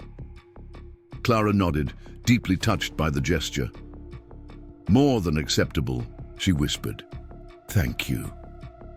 The Reverend pronounced them husband and wife with a finality that seemed to echo in the silent church. When he instructed Tom that he might kiss his bride, Clara felt a flutter of genuine nervousness for the first time that day. They had not discussed this either, and she had no idea if Tom intended to observe the tradition or simply bow to acknowledge the completion of their vows. She need not have worried. Tom leaned forward and pressed his lips to her cheek, a gesture both respectful and unexpectedly tender. It was not a passionate embrace, but neither was it merely perfunctory. When he drew back, his eyes held a question that Clara couldn't quite decipher, but she smiled in response, hoping to convey her appreciation for his thoughtfulness. "Ladies and gentlemen," Reverend Harris announced, "may I present Mr. and Mrs. Thomas Blackwood." The congregation responded with polite applause, though Clara noted that Walter remained seated, his expression grimly resigned rather than celebratory. As they turned to face the assembly, now officially husband and wife, Clara felt a curious mixture of relief and trepidation. The ceremony was complete, but their true test was just beginning. The traditional wedding gathering at Walter Blackwood's ranch was a study in frontier hospitality, abundant food, decent whiskey, and carefully maintained social hierarchies. The main house was impressive by any standard. 2 full stories of solid construction with a wraparound porch and glass windows imported at great expense. Inside, polished wood floors and actual wallpaper spoke of prosperity and connection to distant cities where such luxuries were commonplace. Clara stood beside Tom in the large front parlor, accepting congratulations from a steady stream of townspeople. Most were cordial, if reserved, clearly taking their cue from Walter's cool reception. A few, particularly the younger women, studied Clara with unveiled curiosity, as if trying to determine what qualities had prompted Thomas Blackwood to send for a bride from so far away. "Mrs. Blackwood," Martha Winters said, emphasizing the title with subtle emphasis as she approached. "What a lovely ceremony, though I must say, quite different from what we're accustomed to in Pinecrest." "How so, Mrs. Winters?" Clara asked pleasantly. The older woman's smile didn't reach her eyes. "Well, most brides display a bit more emotion during their vows. One might almost think you were entering a business arrangement rather than a marriage." Before Clara could respond, Tom's hand settled at the small of her back, a silent show of support. "Clara understands the seriousness of marriage vows," he said quietly. "Some might mistake dignity for indifference, but I don't." Martha's smile tightened further. "Of course. How fortunate that you understand each other so well after such a brief acquaintance." As she moved away, Clara glanced up at Tom gratefully. "Thank you for that. Just speaking truth," he replied with a slight shrug. "These people have known me my whole life and still don't understand me. Can't expect them to understand you in a day." Walter approached, crystal tumbler in hand, his expression carefully neutral for the benefit of watching guests. "Nephew, Mrs. Blackwood, congratulations on your union." "Uncle," Tom acknowledged with equal formality. "Thank you for hosting." Walter sipped his whiskey, eyes moving between them with calculated assessment. "Reverend Harris performed the ceremony adequately, I trust. No confusion about the vows or responsibilities they entail." "But none whatsoever," Clara replied, meeting his gaze directly. "I've always believed that promises should be made with full understanding of their implications." "Indeed," Walter said, his tone suggesting skepticism. "And do you understand the implications of joining the Blackwood family, young woman? The standards expected, the traditions maintained over generations." Clara felt Tom tense beside her, but laid a gentle hand on his arm. "I understand that family traditions are important, Mr. Blackwood, just as I understand that each generation must find its own path forward. Balance between respect for the past and adaptation to the present seems the wisest course, wouldn't you?" "Agree," Walter's eyes narrowed slightly. "Pretty words, but actions speak louder, as they say. Time will tell if you're truly capable of understanding our ways. Or perhaps time will tell if your ways are capable of accommodating growth," Clara suggested, her tone pleasantly conversational despite the challenge in her words. A muscle twitched in Walter's jaw. "You have spirit, Mrs. Blackwood. I'll grant you that, but spirit without proper direction can lead to disaster." He turned to Tom. "Remember that, nephew. A wild horse may be magnificent to behold, but without proper breaking, it remains useless for practical purpose." Tom's expression darkened. "My wife is not a horse to be broken, Uncle, and this conversation is over." Walter inclined his head slightly, conceding the point for now. "As you wish. Please enjoy the celebration. After all, it is your wedding day." With that, he moved away to greet other guests, leaving a wake of tension behind him. "I apologize." For him," Tom said quietly. "He's always believed control is the only path to success." Clara shook her head. "No need for apologies. His view of the world is not uncommon. My father faced similar resistance when he proposed that women's minds were equally capable of scientific thought." Tom studied her with renewed interest. "Your father sounds like an unusual man." "He was," Clara agreed, a shadow of grief crossing her face.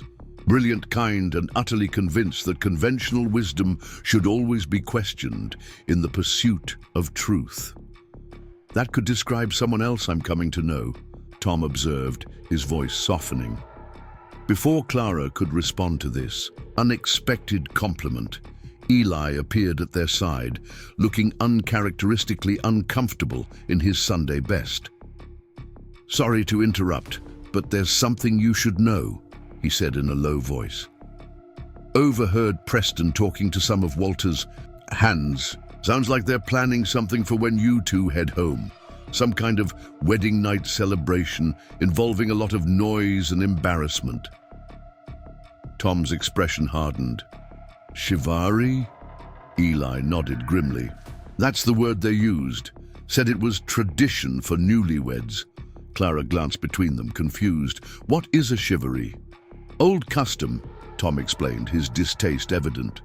"Crowd shows up outside the newlyweds' home on their wedding night, making noise with pots and pans, singing crude songs, demanding the couple come out and provide drinks. Some places they even drag the groom out for pranks while the bride waits alone." "How charming," Clara said dryly. "And this is considered an honor?" "By some," Tom acknowledged. "By others, it's just an excuse for humiliation and forcing the couple to provide free whiskey." Eli lowered his voice further. "From what I heard, Preston's planning more than just noise. Something about a special welcome for the city bride to show her what frontier life is really like." Tom's hand clenched into a fist. "I'll deal with Preston." "No," Clara interrupted, placing a restraining hand on his arm. "Confronting him now would only create a scene and alert them that we know their plans." She thought for a moment, then smiled slightly. Perhaps a change in strategy is called for. Tom raised an eyebrow. What do you have in mind? First, we need to leave this gathering earlier than expected, Clara said, her mind working rapidly. Then make a show of heading toward home, but take a different route.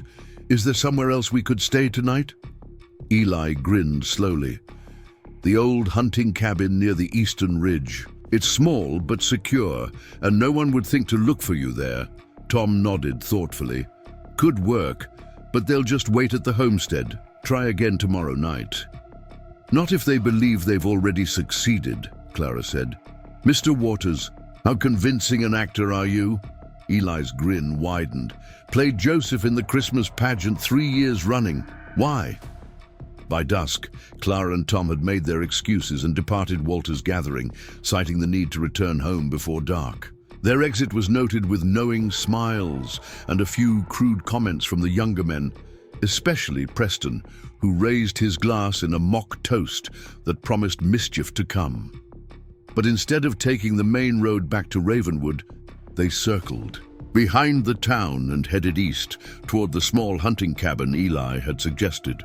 The structure was indeed modest, a single room with a stone fireplace, rough-hewn furniture, and a narrow bed along one wall. But it was clean and secure, with a solid door and shuttered windows. It's not much for a wedding night, Tom said, apologetically, as he lit the oil lamp hanging from the central beam. Certainly not what you're used to. Clara set down her small travel bag, hastily packed before the wedding with essentials for an overnight stay. It's perfectly adequate, and preferable to being harassed by your cousin and his friends, I assure you. Tom busied himself lighting a fire in the grate, his movements efficient and practiced. Eli should be leading them on a wild chase by now. Wearing my old coat, driving the wagon toward Ravenwood like we planned, and then doubling back through the north pasture, Clara continued, smiling at the thought of their ruse, while Preston and his friends prepare their special welcome for a bride who isn't there. The plan was simple but effective. Eli, dressed to resemble Tom from a distance, would drive the wagon toward Ravenwood, allowing Preston's group to follow. Once dark fell, he would take a hidden trail through the back pasture, circle around, and return to his own cabin, leaving the would-be pranksters waiting in vain for the newlyweds who would never arrive. Eli thinks it's the best joke played in Pinecrest in years, Tom said, a rare smile tugging at his lips as the fire caught and began to crackle. Said Preston's face will be worth missing the chivalry. Clara removed her jacket, draping it carefully over the back of a chair. The small cabin had already begun to warm from the fire, but she suspected her flushed cheeks had more to do with the sudden awareness of their situation. They were alone, truly alone, for the first time since her arrival, with no Eli to act as buffer, no chores to provide distraction, and a single narrow bed that couldn't possibly accommodate 2 people without considerable proximity. I can sleep on the floor, Tom said, apparently following her train of thought. There are extra blankets in the trunk. Clara turned to face him, determined to address the situation directly. That hardly seems necessary. We are married now, after all. Tom studied her face carefully. In name, yes. But we agreed this was a practical arrangement. And it is, Clara interrupted gently, but practical doesn't have to mean cold or distant. I'm not proposing we immediately... That is, I understand that genuine affection takes time to develop. I merely meant that there's no need for unnecessary discomfort. To her surprise, a hint of color appeared on Tom's cheekbones. I don't want you to feel obligated or rushed. I don't, Clara assured him, touched by his concern. In fact, I appreciate your consideration more than I can express. It's not what I expected when I agreed to this arrangement. Tom moved to the small table, resting his hands on the back of a chair as if needing something solid to ground himself. What did you expect, Clara? Truly. It was a fair question, one she had asked herself many times during the long journey west. I expected a business partnership, she admitted. A man who needed a practical wife to cook and clean and bear children. Someone who might be decent enough, but who would view me primarily as an asset rather than a person. She met his eyes, directly. I did not expect kindness or respect or consideration for my comfort. Tom's expression softened. Then you've had poor experiences with men indeed. Not poor, exactly, Clara clarified. Just limited. Academic circles can be progressive in theory, but remarkably traditional in practice. My father was unusual in believing women capable of intellectual achievement. And what do you believe you're capable of? Tom asked, his gaze intent. Clara straightened her shoulders. Anything I set my mind to, given the opportunity and necessary resources. I believe in practical knowledge and hard work, in learning what needs to be done and doing it properly, even if that means pruning apple trees and outwitting would-be pranksters on your wedding day. There was a hint of humor in his voice now. Especially then, Clara replied with a smile. Life seldom follows the expected path. Adaptation is essential for survival. Another Lakota teaching, Tom said. The river doesn't fight the stone. It flows around it and continues its journey. Your time with them shaped you deeply, Clara observed. Tom nodded, moving to sit at the table. They took me in when no one else would. Taught me to see the world differently, to respect the balance of things. Walter tried to beat it out of me when I returned, but some lessons go too deep. Clara joined him at the table, sensing his willingness to share something important. What happened to your parents, if you don't mind my asking? Fever, Tom said simply. Swept through the area when I was 10. Took half the settlement, including my mother and father. I survived, but barely. No relatives nearby except Walter, and he was establishing his ranch miles away. The Lakota found me, half-starved and sick, trying to keep our homestead going alone. They took you in? That seems unusual, given the tensions between settlers and native tribes.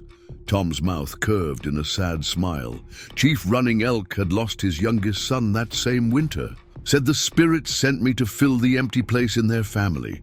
His wife, Winding River, nursed me back to health. Their daughter, Sky Woman, became like a sister to me. How long did you stay with them? Clara asked, genuinely interested in this unexpected history. 3 years, Tom replied, until Walter found out and demanded I be returned to civilization. The Indian agent backed him up. White boy belongs with white family no matter what. The bitterness in his voice spoke volumes about the trauma of that second separation. And that's when he tried to civilize you. Tom nodded, absently running a finger along a scar on his wrist, one of many, Clara suspected, from that difficult period. Stopped trying to beat the Indian out of me after about a year. Switched to more subtle methods. Shame, isolation, constant reminders that I'd never be accepted if I didn't conform. Yet you maintained your connection to their teachings, Clara observed. Had to, Tom said simply.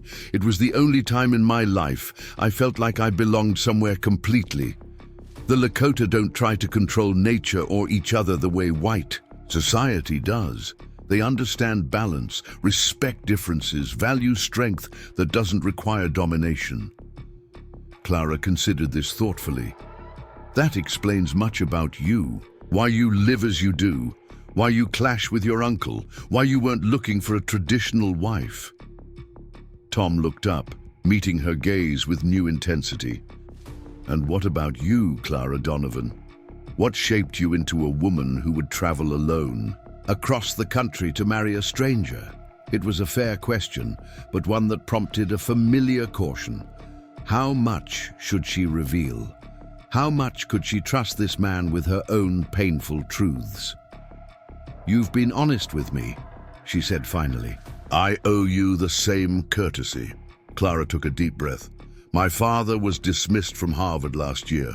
His research on women's intellectual capabilities was deemed dangerous and contrary to natural order. His colleagues, men he had worked alongside for decades, turned against him overnight.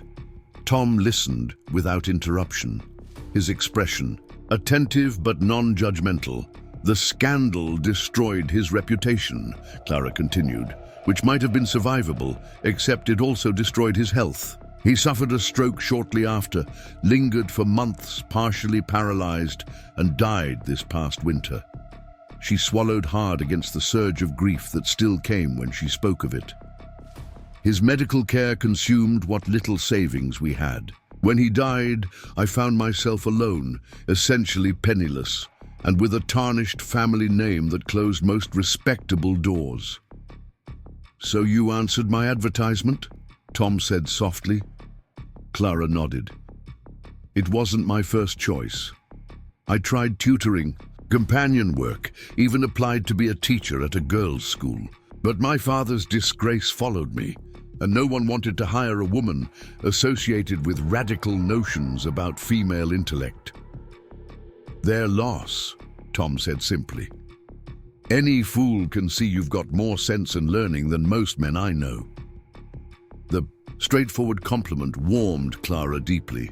"Thank you, though I've discovered that intelligence can be as much a hindrance as a help, depending on the circumstances." "Not here," Tom assured her. "Ravenwood needs all the sense and learning it can get. The land doesn't care if knowledge comes from a man or a woman, only that it's applied correctly." A comfortable silence fell between them, the fire crackling in the grate, casting dancing shadows across the cabin's rustic interior. Outside, night had fully descended, wrapping the small structure in darkness, broken only by a slice of moonlight visible through the window. "We should rest," Tom said eventually. "It's been a long day, and we'll need to head back early tomorrow to make sure Eli didn't have any trouble with Preston's bunch." Clara nodded, suddenly aware again of the single bed that dominated one wall, of the cabin. Despite their earlier conversation, a flicker of nervousness returned as the practical reality of their situation reasserted itself. Tom seemed to sense her hesitation. "I meant what I said before. I can take the floor." "No," Clara said firmly. "That's unnecessary. We can share the bed like civilized adults. It's perfectly practical." Tom's mouth quirked in a small smile at her choice of words. Practical. Yes, with quiet efficiency, they prepared for sleep, each managing the awkward intimacy of nighttime routines with as much dignity as possible in the confined space. Clara changed into her nightgown behind a makeshift screen fashioned from a blanket, while Tom removed only his boots and outer shirt, clearly intending to sleep partially clothed out of consideration for her comfort. When they finally settled onto the narrow mattress, lying side by side in the firelight's glow, Clara was acutely aware of Tom's presence, the steady rhythm of his breathing, the warmth radiating from his body, the careful way he positioned himself to avoid accidental contact. "This is a bit absurd, isn't it?" she said suddenly, unable to contain a small laugh at the strangeness of their situation.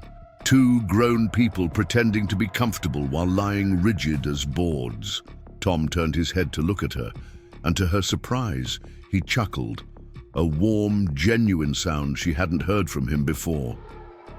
"Reminds me of sharing sleeping quarters with my Lakota brother, eyes like hawk.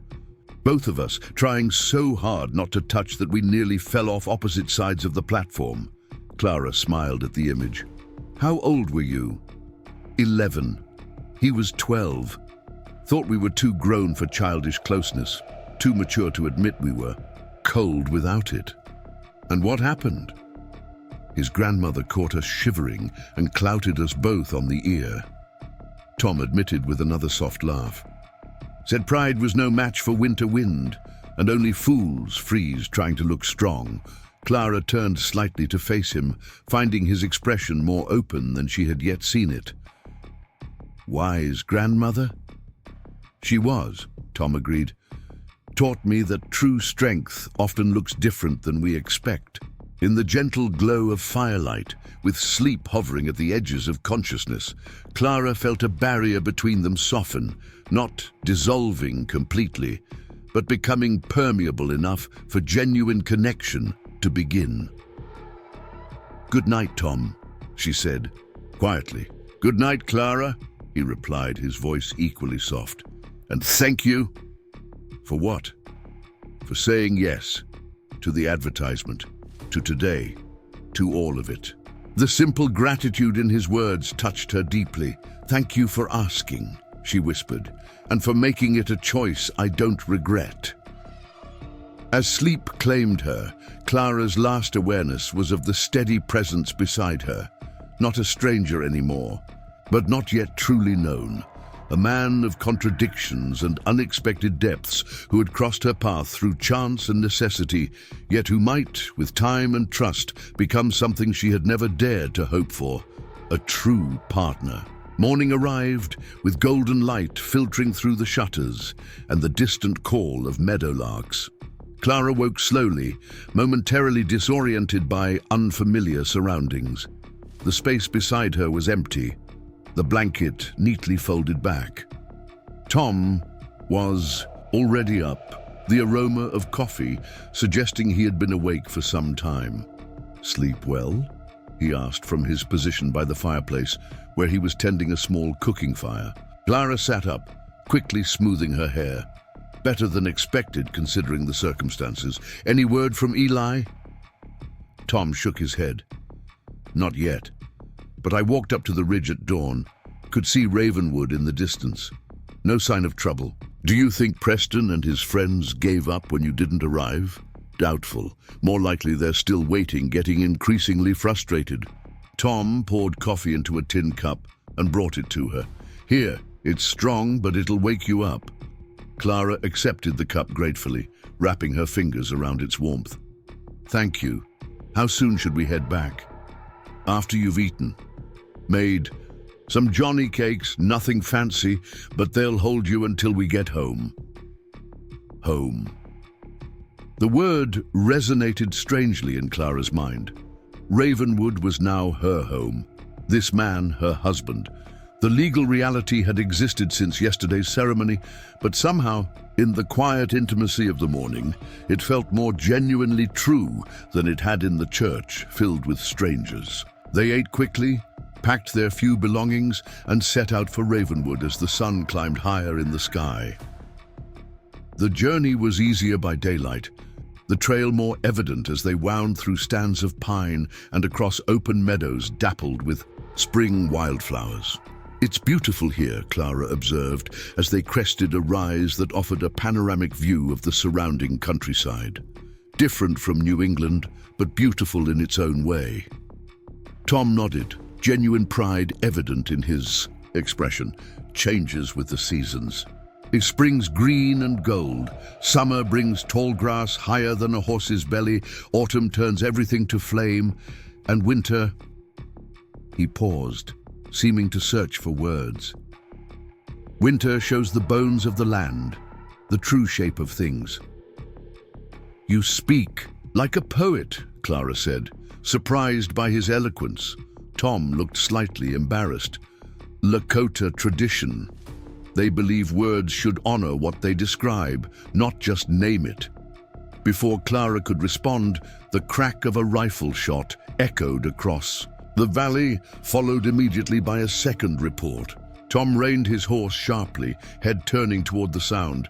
"That came from Ravenwood," he said, tension evident in every line of his body. "Hunting?" Clara suggested, though something in Tom's expression told her it was unlikely. "Not that. Close to the buildings." Tom's voice was grim. "And not two shots that close together unless something's wrong." Without further discussion, they urged their horses to a gallop, racing down the hillside toward the distant buildings of Ravenwood Homestead. As they drew closer, Clara could see activity in the yard. Several horses tied at the rail, men moving with purposeful strides between the barn and the cabin. "Preston's men," Tom muttered, his expression darkening. "And that's Walter's horse." They thundered into the yard, drawing all eyes as they reined to a halt. Eli emerged from the barn, his face tight with controlled anger. Several of Walter's ranch hands stood in a loose circle, and in their midst, Preston Blackwood stood with a smoking rifle still in his hands, wearing the smug expression of a man who believed himself untouchable. Tom dismounted in one fluid motion, handing his reins to Clara with a quiet, "Stay here," before striding toward the group. She remained mounted, but edged her horse closer, determined to understand what was happening. "What the hell is going on?" Tom demanded, his voice carrying across the yard. Uncle Walter stepped forward, his expression a practiced mix of concern and authority. "Thomas, didn't expect you back so soon." His eyes flicked to Clara with obvious displeasure. "Thought you'd be otherwise occupied." "Answer the question," Tom said, each word clipped and precise. "Why are you on my land with guns?" Preston laughed, the sound edged with cruelty. "Just providing a wedding gift, cousin. Thought your new wife might appreciate a demonstration of how we deal with vermin around these parts." Clara followed his gesture to a dark shape lying in the dust near the barn door. With a sick feeling, she realized it was a dog. Not just any dog, but the half-wild wolf dog that Tom had mentioned occasionally came to the property. Tom had left food for it, but never tried to tame it, respecting its independence while offering what help he could. Now it lay motionless, blood darkening its grey fur. "You shot Grey Shadow," Tom said, his voice dangerously quiet. "On my land, without permission. That mongrel was a menace," Walter interjected smoothly. "Half wolf, according to Preston. Been stealing chickens from 3 farms over. We were doing you a favor."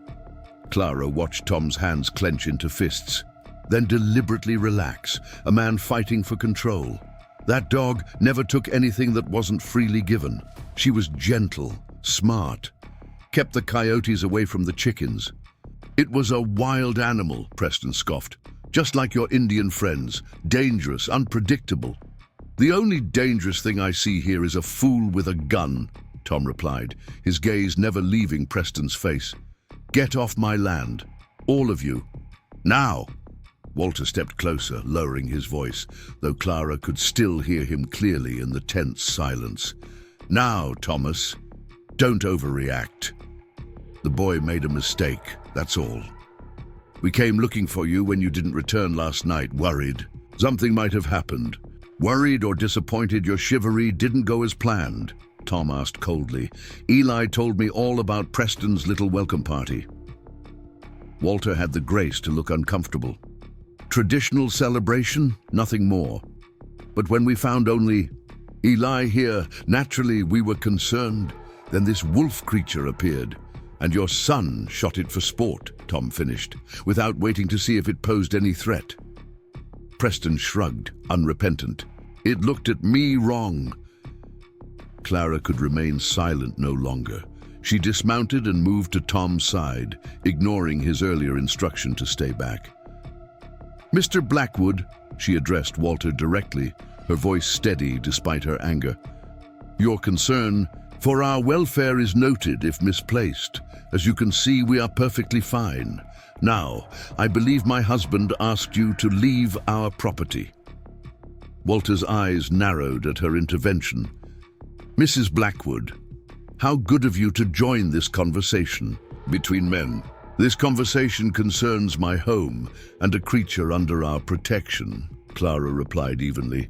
"That makes it very much my concern." Preston sneered. "Already letting your wife speak for you, cousin? Those Indian ways have made you soft as well." "As strange." Clara felt Tom tense beside her and laid a restraining hand on his arm. The last thing they needed was physical confrontation with the most powerful family in the county, regardless of how deserved it might be.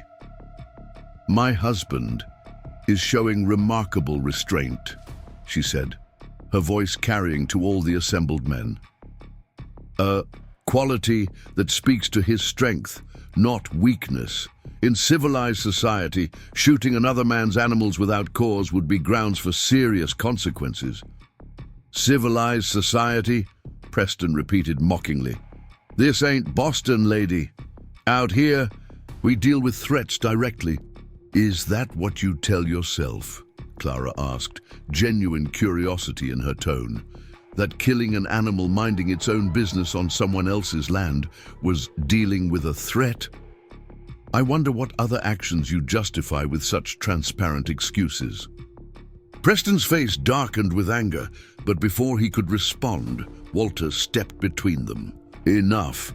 What's done is done. We came out of concern, found what appeared to be a dangerous animal, and acted accordingly. If we were mistaken, I apologize for the misunderstanding. The apology was clearly for appearance's sake only. But Clara recognized it as Walter's attempt to extricate himself and his son from a situation turning rapidly against them. The older man was too shrewd to allow an outright confrontation, especially with witnesses present. "Take your men and go," Tom said, his voice leaving no room for argument.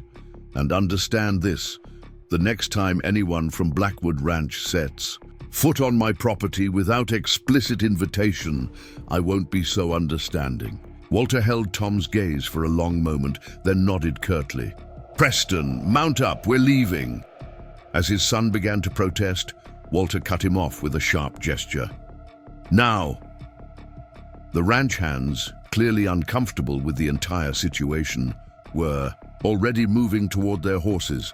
Preston gave Tom one last hate-filled glare before stomping toward his mount, muttering under his breath about half-breed lovers and uppity women.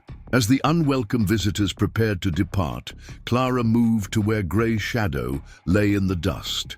She knelt beside the animal, gently placing a hand on its side. To her surprise, she felt a faint movement, shallow breathing, barely perceptible. "Tom," she called urgently, "the dog is alive." Tom was at her side in an instant, kneeling to examine the wounded animal. "Breathing's labored. Bullet went through the shoulder, not the chest. Might have a chance if we can stop the bleeding." Clara was already removing her shawl. "We'll need clean cloths, hot water, and honey if you have it. My father taught me basic wound treatment. The principles are similar for animals and humans." Tom looked at her with a mixture of surprise and gratitude. "You'd try to save her?" "Of course," Clara replied, surprised he would even ask. "She's innocent in all this, and clearly important to you." Something shifted in Tom's expression. A softening, a deepening of regard that made Clara's breath catch momentarily. He nodded once, then turned to Eli, who had approached quietly. "Need to move her carefully to the barn," Tom said. "Then get supplies from the house." "I'll prepare a space," Eli replied, hurrying toward the barn. Walter, who had been watching this exchange with obvious disapproval, called from atop his horse. "All this fuss over a wild dog. Thomas, when will you learn to separate sentiment from practicality?" Tom didn't even turn around as he replied, "When sentiment stops being practical, Uncle. That dog has kept predators away from my livestock for 2 winters, worth more than some people I could name." The implied insult was not lost on Walter, whose mouth tightened into a thin line. Without another word, he turned his horse and led his party away, Preston trailing sullenly behind. For the next hour, Clara worked alongside Tom and Eli to save Grey Shadow's life. The bullet had indeed passed through the shoulder muscle without hitting bone or vital organs, a fortunate trajectory that gave the animal a fighting chance. Clara cleaned the wound with boiled water, applied honey to prevent infection, and bound it with strips of clean cotton. Throughout the procedure, Grey Shadow remained remarkably still, her amber eyes following their movements with wary intelligence. "She's trusting you," Tom observed as Clara finished securing the bandage. "That's rare. Took me months just to get her to take food from my hand." "Animals often sense intention," Clara replied, carefully washing blood from her hands in a basin of clean water. "She knows we're trying to help." As if understanding the conversation, Grey Shadow gave a soft whine and attempted to lick Tom's hand. He stroked her head gently, murmuring words in a language Clara didn't recognize. Lakota, she presumed, soft and melodic in their rhythm. "Will she recover?" Eli asked from where he leaned against the barn wall, watching the proceedings. With obvious concern, Tom looked to Clara, deferring to her assessment. It was a small gesture, but significant, an acknowledgement of her knowledge that touched her deeply. "If infection doesn't set in, I believe so," she said. "The bullet path was clean, and she's strong. We'll need to change the dressing daily and make sure she rests. She can stay in the barn until she's healed," Tom decided. "Safer here than in the wild while she's vulnerable." Clara nodded her agreement, then stifled a yawn. The intensity of the morning, combined with the early ride from the hunting cabin, had left her unexpectedly tired. "You should rest," Tom said, noticing her fatigue. "It's been a long morning after a short night." "I'm fine," Clara insisted, though she was grateful when he helped her to her feet. "Just need some tea, perhaps." Eli straightened from his position against the wall. "I'll see to the horses and keep an eye on our patient here. You two go on to the house." As they walked across the yard, Tom's hand came to rest lightly at the small of Clara's back. Not guiding, not controlling, just present. The simple touch felt unexpectedly intimate after the chaos of the morning. "Thank you," he said quietly, when they were out of Eli's hearing, "for helping with Gray's shadow and for standing with me against Walter." Clara glanced up at him, noting the tension still evident in the set of his jaw. "No thanks necessary on either count. The dog deserved care, and your uncle deserved opposition." Tom's mouth quirked in what might have been a smile. Most women would have stayed out of a confrontation like that, especially with their new husbands or family. "I believe we've established that I'm not most women," Clara replied dryly. "Besides, I've faced worse than Walter Blackwood in Harvard lecture halls." This time Tom did smile, the expression transforming his face. "I'm beginning to believe that," he said. "Still, taking on the most powerful man in the county your first week here, you live dangerously, Clara Blackwood." The use of her married name sent an unexpected warmth through Clara's chest. It was the first time Tom had called her that, and somehow it felt significant. An acknowledgement of their new reality, spoken not as a legal formality, but as something personal between them. "Speaking of danger," she said as they reached the cabin, "do you expect retaliation from your uncle or cousin?" Tom's expression sobered as he held the door for her. "Not directly, Walter's too careful for that. But they'll find other ways to make things difficult. Rumors in town, problems with suppliers, delays at the bank when we need credit." Clara removed her jacket, hanging it carefully on a peg by the door. "Then we'll need to be prepared, self-sufficient, where possible, and strategic in our dealings with others." "We?" Tom asked, something vulnerable flickering in his eyes. Clara met his gaze steadily. "Yes, we. Unless you'd prefer I not involve myself in the business aspects of the homestead." "No," Tom said quickly. "Your help would be welcome. I'm just not used to thinking in terms of we yet." Clara softened at his honesty. "Nor am I. But it seems we're in this situation together now, by choice and circumstance. Practical to make the best of it, wouldn't you say?" Tom studied her face for a long moment, as if trying to read something hidden beneath her words. "Practical," he repeated softly. "And maybe something more." Before Clara could respond to this unexpected suggestion, a knock at the door interrupted them. Tom opened it to find Rose Jenkins standing on the porch, a covered basket in her hands. "Heard there was excitement at Ravenwood this morning," she said without preamble. "Thought you might need some strengthening after all the commotion." She offered the basket to Clara with a friendly smile. "Fresh bread and preserves, my mother's recipe, guaranteed to restore spirits after dealing with the Blackwood men." Clara accepted the basket gratefully.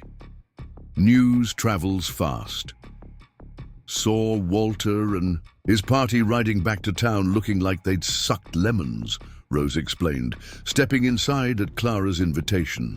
"Figured something interesting must have happened out here." Tom snorted softly. Preston shot a dog on our property, got called on it. Walter didn't appreciate the challenge to his authority. Rose's eyes widened. The grey wolf dog that sometimes comes around? Is it dead? Wounded but alive, Clara replied. We've treated the injury as best we can. Good, Rose said firmly. That animal's never bothered anyone who didn't deserve bothering. Preston's always been too quick with that rifle of his. She settled at the table as Clara began preparing tea. So, how was the wedding night? That wasn't. Tom nearly choked on the coffee he'd just poured, while Clara felt heat rising to her cheeks despite her best efforts at composure. Rose laughed at their reactions. Oh, don't look so scandalized. The whole town's talking about how you outsmarted Preston's chivalry plans. Eli was seen driving your wagon toward Ravenwood after dark, then doubling back through the north pasture. Preston and his friends waited half the night making fools of themselves before they realized you weren't coming home. That wasn't exactly private information, Clara observed, bringing cups to the table. Nothing's private in Pinecrest, Rose agreed cheerfully, which is why it's so delicious when someone manages to keep a secret. No one could figure out where you'd actually gone. She glanced between them with undisguised curiosity. Care to share that detail, or shall I be left to wonder? I think we'll keep that particular information to ourselves, Clara replied with a small smile. Sometimes mysteries are more interesting than truths. Fair enough, Rose conceded. But I have to say, Clara Blackwood, you're bringing some much-needed excitement to our little community. Standing up to Walter at the station, holding your own at the wedding, and now this. People are starting to take notice. I'm not particularly interested in being noticed, Clara said carefully, just in building a life here. Rose's expression turned more serious. Well, you should know that not everyone in town shares the Blackwood view of things. My father thinks Walter's had too much influence for too long, and Mrs. Peterson at the Mercantile said it's about time someone with backbone and brains came to shake things up. Tom looked surprised at this information. Rachel Peterson said that. She barely speaks to me when I go in for supplies. Because Walter makes it clear he doesn't approve of you, Rose explained, and Walter accounts for a significant portion of the store's business. But that doesn't mean people agree with him. They just can't afford to openly oppose him. Clara considered this thoughtfully. So there might be potential allies in town if approached carefully. More than you'd think, Rose confirmed, especially now that folks have seen you're not afraid to stand your ground. She reached into her pocket and withdrew a small paper packet, which reminds me, brought something else you might find useful. Seeds for that medicinal garden we discussed. Vivafew, yarrow and echinacea to start. Good for basic remedies. Clara accepted the packet with genuine pleasure. Thank you, Rose. This is very thoughtful. Consider it a proper wedding gift, Rose replied with a warm smile. More useful than another set of doilies or a fancy teapot you'd never use. Tom, who had been quietly observing the women's interactions, spoke up. You're welcome here any time, Rose. Not many in these parts have shown Clara such friendship. Rose shrugged. Easy to be friendly to people worth knowing. Just sorry others are too narrow-minded to see it. She finished her tea and stood. Should be getting back. Pa will be wondering where I've gotten to. After Rose departed, Tom and Clara sat in comfortable silence for a few moments, each processing the events of the morning. Finally, Tom spoke. Seems you've made an ally, he observed. Rose Jenkins isn't one to offer friendship lightly. She's straightforward, Clara replied. I appreciate that quality. Tom nodded, then said more hesitantly, what she mentioned about people in town potentially supporting us against Walter, does that interest you? Clara considered the question carefully. I didn't come here looking for conflict or to challenge existing power structures, but if your uncle intends to make our lives difficult simply because I don't conform to his expectations, then yes, potential allies would be valuable. It would mean becoming more involved in town affairs than I've been, Tom warned. More scrutiny, more gossip. Are you concerned about that? Clara asked, genuinely curious about his perspective. Tom's gaze grew distant, thoughtful. Been keeping to myself for years. Easier that way. No explanations, no judgments. He refocused on her face. But maybe that's just been another form of letting Walter win. How so? By staying isolated. I've given him free rein to control the narrative about me. About the Lakota, about what kind of man I am. Tom's expression hardened slightly. Maybe it's time to offer a different story. Clara felt a surge of admiration for this man who continued to reveal unexpected depths. If that's what you wish to do, I would support it completely, she said. Though perhaps we should focus on establishing our household properly before taking on the social structures of Pinecrest. Tom's expression lightened. Practical as always, he noted with approval. You're right. First things first. The rest of the day passed in relative tranquility as they settled back into the routines of Ravenwood. Eli reported that Grey Shadow was resting comfortably in the barn, accepting water and even a small amount of food. Clara unpacked her belongings from their overnight journey and began organizing the household supplies with newfound authority.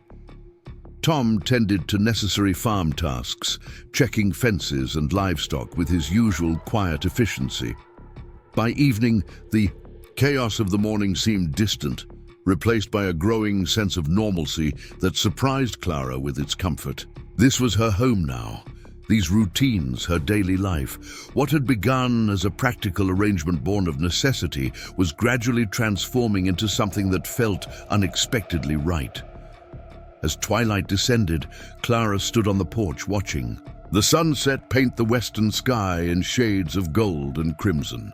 The beauty of this wild place still took her breath away, so different from Boston's ordered streets and crowded buildings, yet somehow more vital, more honest in its extremes.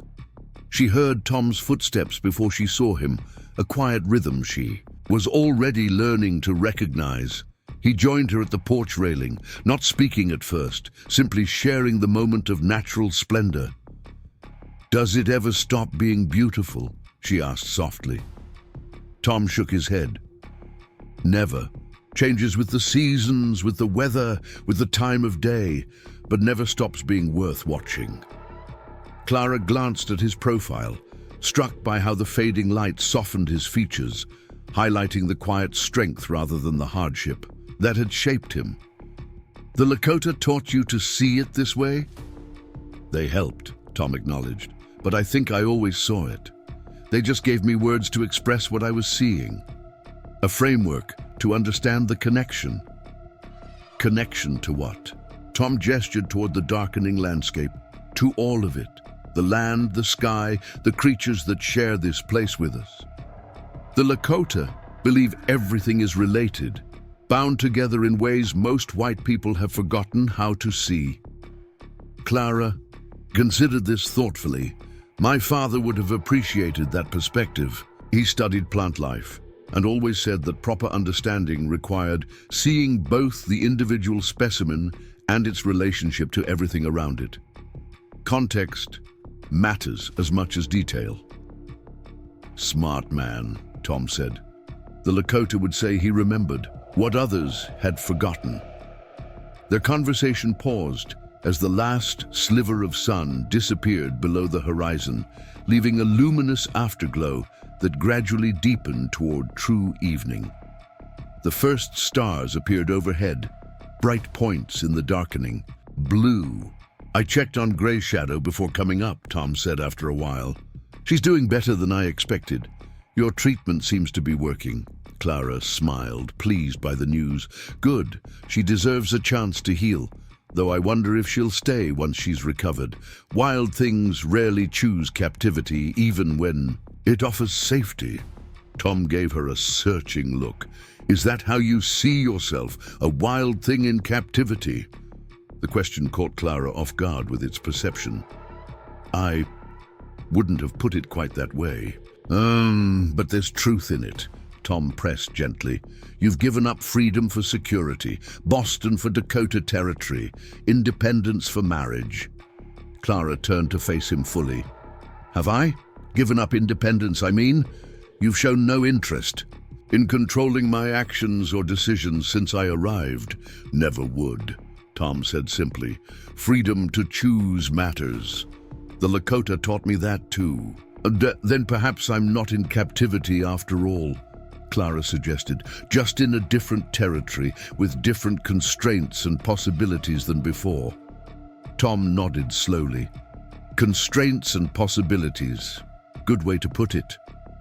He hesitated, then added, when I first sent that advertisement, I thought I just needed someone practical, sensible, willing to work hard and not complain about the difficulties. And now? Clara asked, her heart beating a little faster at the intensity in his gaze. Now I'm thinking I got more than I bargained for, Tom admitted, in the best possible way. The simple statement warmed Clara more than elaborate compliments ever could have. It acknowledged her value without pretense or exaggeration, much like Tom himself. I could say the same, she replied softly. My expectations have been pleasantly contradicted at every turn. The moment between them stretched, charged with unspoken possibilities.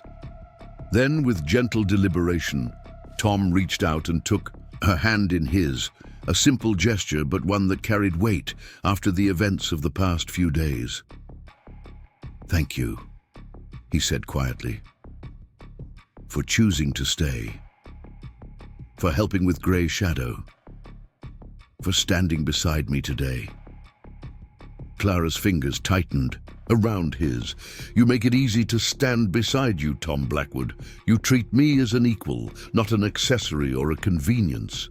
Because that's what you are, he said with straightforward honesty. My equal, different strengths, different knowledge, but equal in what matters.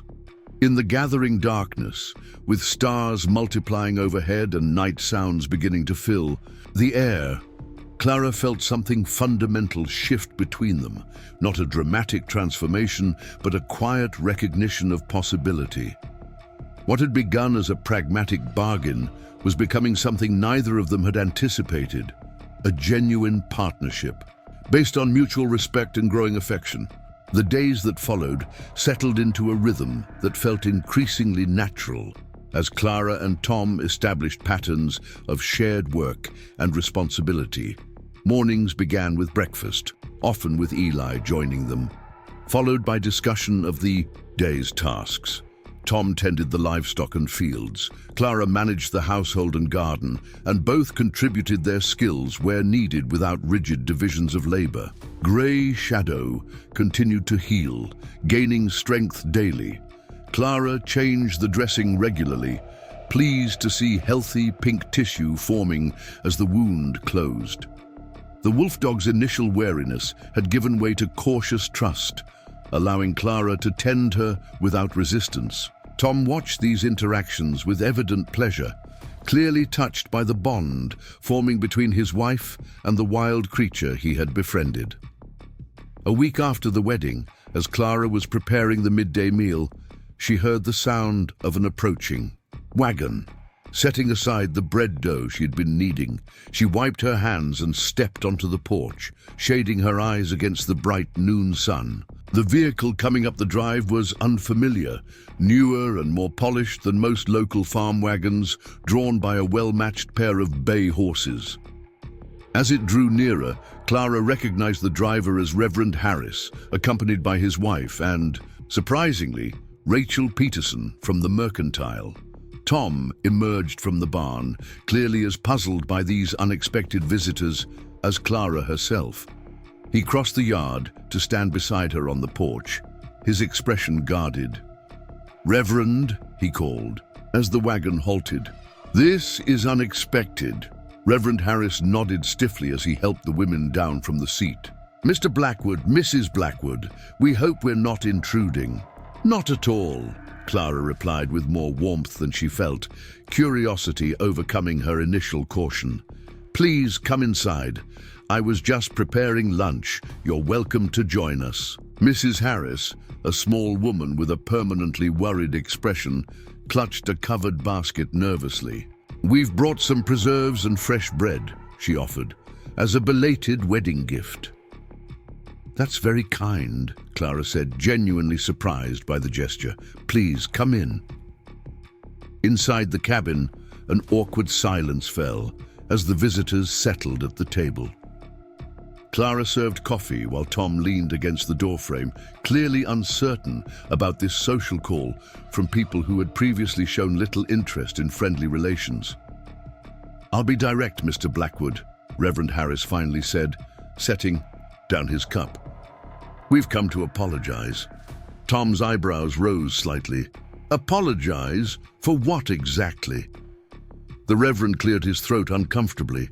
"For allowing Walter Blackwood's influence to affect our treatment of you and your wife, particularly at the wedding and afterward."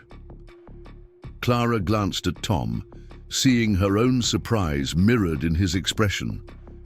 This was the last thing either of them had expected. Rachel Peterson spoke up, her usual businesslike manner softened by evident sincerity. "What the Reverend is trying to say is that we've heard about what happened with Preston and that poor animal, and about how Walter has been making threats about anyone who does business with Ravenwood Homestead." "Threats?" Clara asked sharply. Rachel nodded. "Implied, not direct, but clear enough. Anyone who supports you too openly might find their credit line at the bank suddenly restricted, or their goods sitting on the loading dock in town rather than delivered promptly." Tom's expression hardened. "Walter's flexing his influence." "Nothing new there." "Perhaps not," Reverend Harris acknowledged, "but his reaction seems excessive even for him, and it has made some of us reconsider our own behavior." Mrs. Harris, who had been silent until now, suddenly spoke up. "It isn't right," she said, her voice surprisingly firm for such a timid-seeming woman. "The way he tries to control everyone and everything, the way he turned people against you when you came back from living with the Indians, even though you were just a boy who'd lost his parents."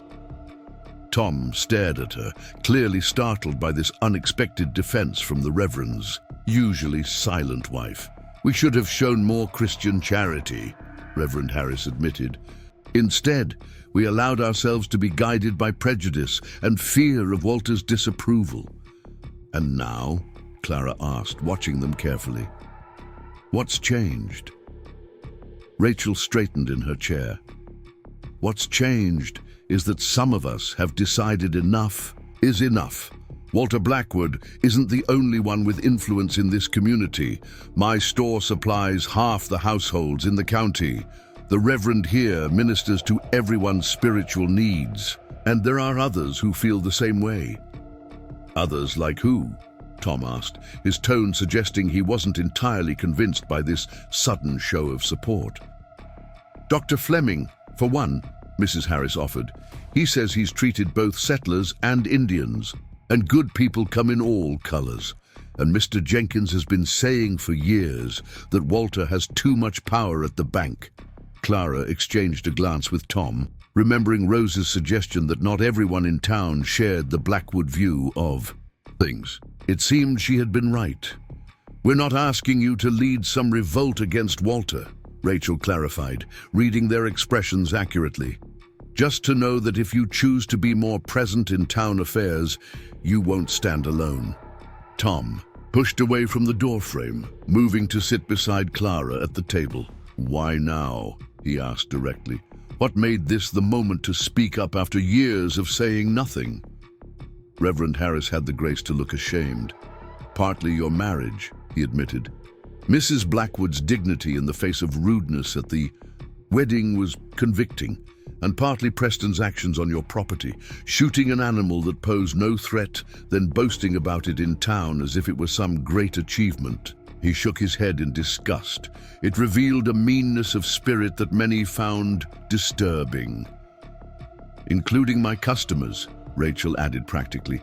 "Several have mentioned they'd be happy to see Ravenwood produce in my store again, Walter Blackwood's. Opinions notwithstanding."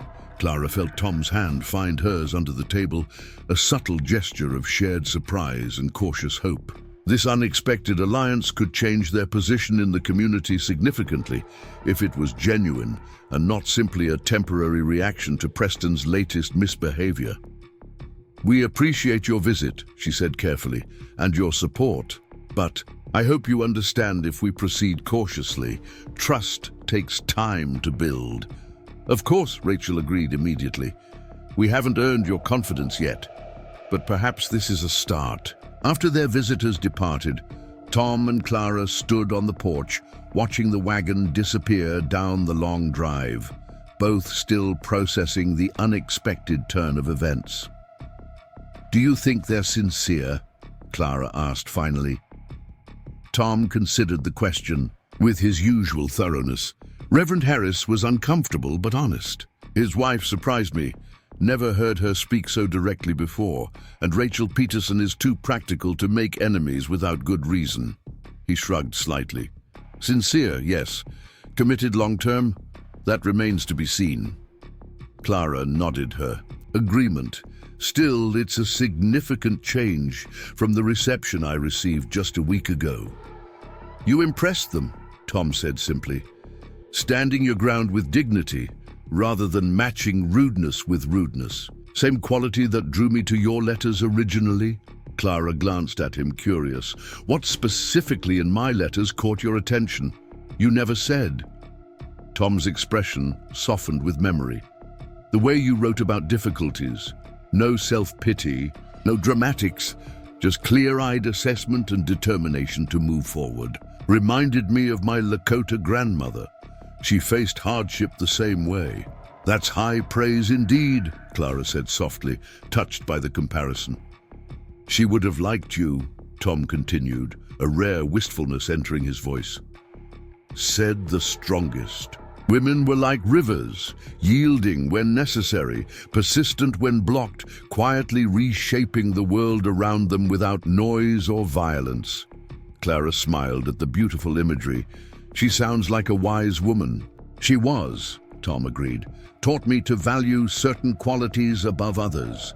Honesty over charm, courage over comfort, and always, always to respect the spirit in others, whether they looked like me or not."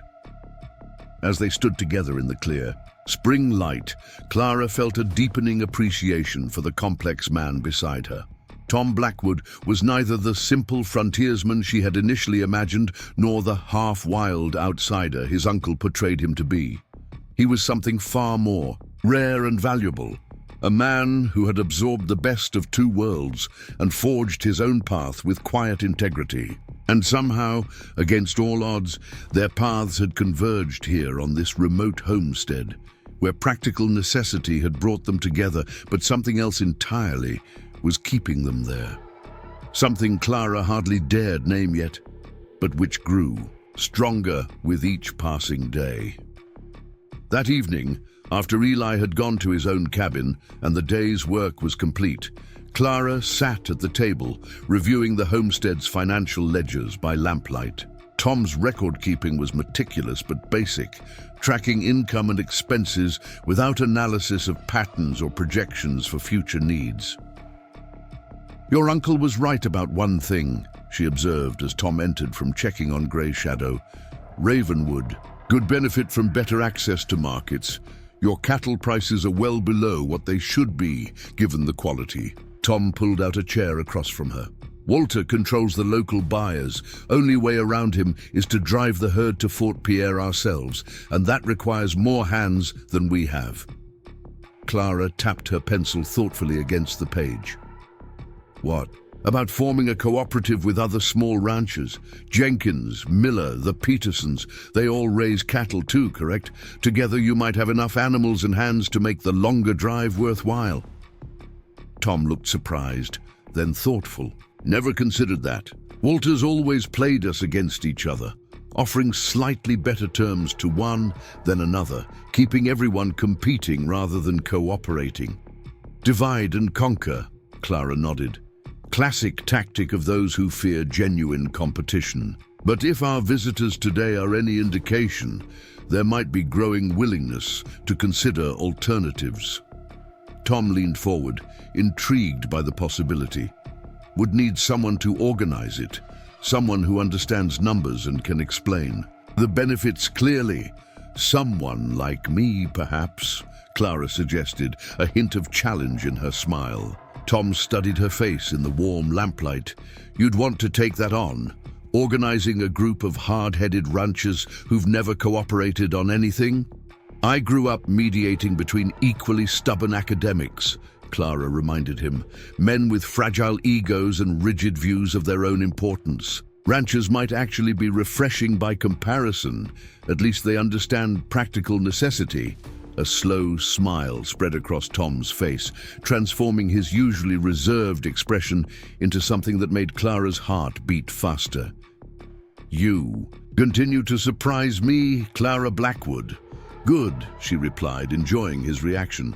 I'd hate to become predictable so early in our marriage. Tom's smile deepened at her teasing tone. No chance of that, he assured her, though I'm beginning to predict certain patterns. Summer arrived in a blaze of golden heat, transforming the Dakota Territory landscape into a rippling sea of tall grass and wild flowers.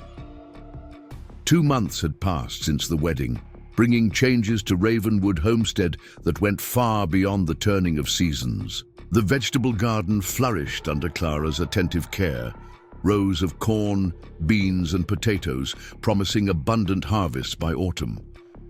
In the once neglected orchard, pruned apple trees displayed promising new growth, their branches adorned with small green fruit that would ripen by September. Most remarkable was the transformation of the homestead's position within the community. What had begun with tentative outreach from Reverend Harris and Rachel Peterson had evolved into genuine alliance with several neighboring families. The cattle cooperative Clara had proposed was taking shape, with 5 ranchers committed to combining their herds for a joint drive to better markets in Fort Pierre. Walter Blackwood's opposition remained steady, but increasingly isolated as more community members recognized the benefits of cooperation over continued subjugation to his influence. His attempts to undermine the cooperative through threats and selective favors had largely failed, revealing the limits of power exerted through fear rather than mutual benefit. "Walter's asking to speak with you," Eli announced, entering the cabin where Clara was preserving the summer's first berries. "Waiting outside on his horse. Wouldn't come in." Clara exchanged a glance with Tom, who looked up from the harness he was mending by the hearth. "Both of us?" "Asked for Tom specifically," Eli clarified, "but didn't say to come alone." Tom set aside his work, his expression unreadable. Been expecting this. The cooperative's cutting into his profits too much to ignore any longer. Clara wiped her hands on her apron. "I'll come with you." "Might be easier if I handle this alone," Tom suggested, though his tone held a question rather than a command. "Easier, perhaps," Clara acknowledged, "but we've agreed to face these challenges together, haven't we?" A slow smile warmed Tom's face, the kind that still made Clara's heart quicken even after months of marriage. "We have indeed." "Together, then?" Walter Blackwood sat astride his expensive thoroughbred like a monarch holding court, his usual impeccable appearance marred only by beads of sweat on his forehead, evidence that even the wealthy weren't immune to Dakota summer heat. His expression tightened when he saw Clara emerge beside Tom. "Nephew," Walter greeted Tom stiffly, "I had hoped for a private conversation." "My wife shares in all Ravenwood business," Tom replied evenly. "What brings you here, Uncle?" Walter assessed Clara with cold calculation before returning his attention to Tom. "I've come to make a final offer. one that would benefit us both and end this unnecessary conflict. "I'm listening," Tom said, his stance relaxed but alert. Walter shifted slightly in his saddle. "Your cooperative venture is creating division in the community, disrupting established business arrangements, setting neighbor against neighbor. Interesting perspective," Clara observed. "Others might say it's creating fair opportunities where few existed before." Walter's jaw tightened at her interruption. "I'm prepared to offer you full market value for Ravenwood, a generous sum that would allow you to establish yourselves elsewhere, perhaps somewhere more suited to Mrs. Blackwood's background." Tom crossed his arms, his expression unchanged. "Not interested." "You haven't heard the figure," Walter pressed. "It's considerably more than this hardscrabble operation is worth." "The land isn't for sale," Tom stated firmly. "Not at any price." Walter's composure slipped slightly, frustration breaking through his controlled facade. "Be reasonable, Thomas. This situation is untenable. Your cooperative will eventually falter. These arrangements always do when the initial enthusiasm wanes. Meanwhile, you're creating enemies unnecessarily." "Are we?" Tom asked mildly. "Or are we simply refusing to be controlled any longer?" Walter's gaze hardened. "This defiance isn't like you. Time was you understood your place. That's just it." "Uncle," Tom replied, meeting the older man's eyes steadily, "I finally found my place, right here with my wife, building something that matters." Clara felt a surge of pride at his words, at the quiet strength with which he faced down the man who had dominated his life for so long. Walter's attention shifted to her, his expression calculating. "You've changed him," he accused, filled his head with notions above his station. "I've done nothing but recognize the man he already was," Clara replied calmly. "A man of intelligence, integrity, and vision. If that threatens you, perhaps the problem lies not with Tom, but with your need to control rather than collaborate." Walter's face flushed with anger. "You forget yourself, madam. The Blackwood name means something in this territory." "Yes, it does," Tom interrupted, "and I'm proud to share it with my wife. Now, unless you've come to discuss joining our cooperative rather than undermining it, I believe we've said all that needs saying." Walter stared at them both for a long moment, seeming to finally recognize the fundamental shift that had occurred. This was no temporary rebellion to be waited out, or minor inconvenience to be crushed through economic pressure. Tom and Clara, Blackwood stood together as true partners, drawing strength from each other in a way Walter had never anticipated. "You're making a mistake," he said finally, gathering his reins. "One you'll live to regret." "The only mistake would be surrendering our freedom for your approval," Clara replied. "And that's not a price we're willing to pay." Without another word, Walter turned his horse and rode away, his rigid posture betraying his fury even as he retreated. "Think that's the last we'll hear from him?" Clara asked, watching the dust rise from his departure. Tom shook his head. "No, but it's the last time he'll see us as easy to intimidate." He turned to her, his expression softening. "Thank you for standing with me." "Always," Clara promised simply. As evening fell, they sat together on the porch steps, watching twilight settle across the land they had come to love. Grey Shadow, fully recovered and free to come and go as she pleased, lounged nearby, her wild nature balanced by the trust she had developed in these humans who had saved her life. "I received a letter today," Clara said after a comfortable silence, "from Mrs. Winters." Tom raised an eyebrow in surprise. "Martha Winters, the same woman who all but called you unsuitable at our wedding." Clara smiled. "The very same. She's requesting my assistance with organizing the Founders' Day celebration next month. Seems my work with the cooperative has convinced her I have organizational skills valuable to the community." Tom chuckled, the sound warm in the gathering darkness. "Remarkable how quickly opinions change when people see results." "Indeed," Clara agreed, though I suspect Rose Jenkins may have influenced her as well. They serve on the church committee together. Tom reached for her hand, entwining his fingers with hers. You've changed things here. Not just Ravenwood, but Pinecrest itself. Clara squeezed his hand gently. We've changed things together. Your courage in standing against Walter gave others permission to do the same. Tom was quiet for a moment, looking out across the land, bathed in the day's final light. When I sent that advertisement east, I thought I was just seeking a practical solution to a practical problem. As did I when I answered it, Clara admitted. Never expected to find someone who would see me clearly, Tom continued, who would understand both parts of me, the settler and the Lakota, the farmer and the dreamer. Nor did I expect a man who would value my mind as much as my household skills, Clara replied softly. Who would treat me as a true partner rather than a possession? Tom turned to face her, his expression open in a way that still moved her deeply. The Lakota have a saying, with every choice, we create our path. His hand tightened around hers. Choosing you was the best path I ever made. Clara leaned against his shoulder, heart full. Even though I'm too wild for proper society? Tom laughed, the sound echoing in the twilight air. Especially because of that. Your spirit reminds me daily that the best things in life can't be tamed, only appreciated.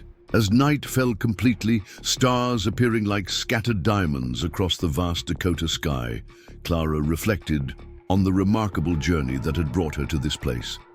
From desperate circumstances in Boston to unexpected joy on the frontier, from mail-order bride to respected community member, from practical arrangement to deepening love.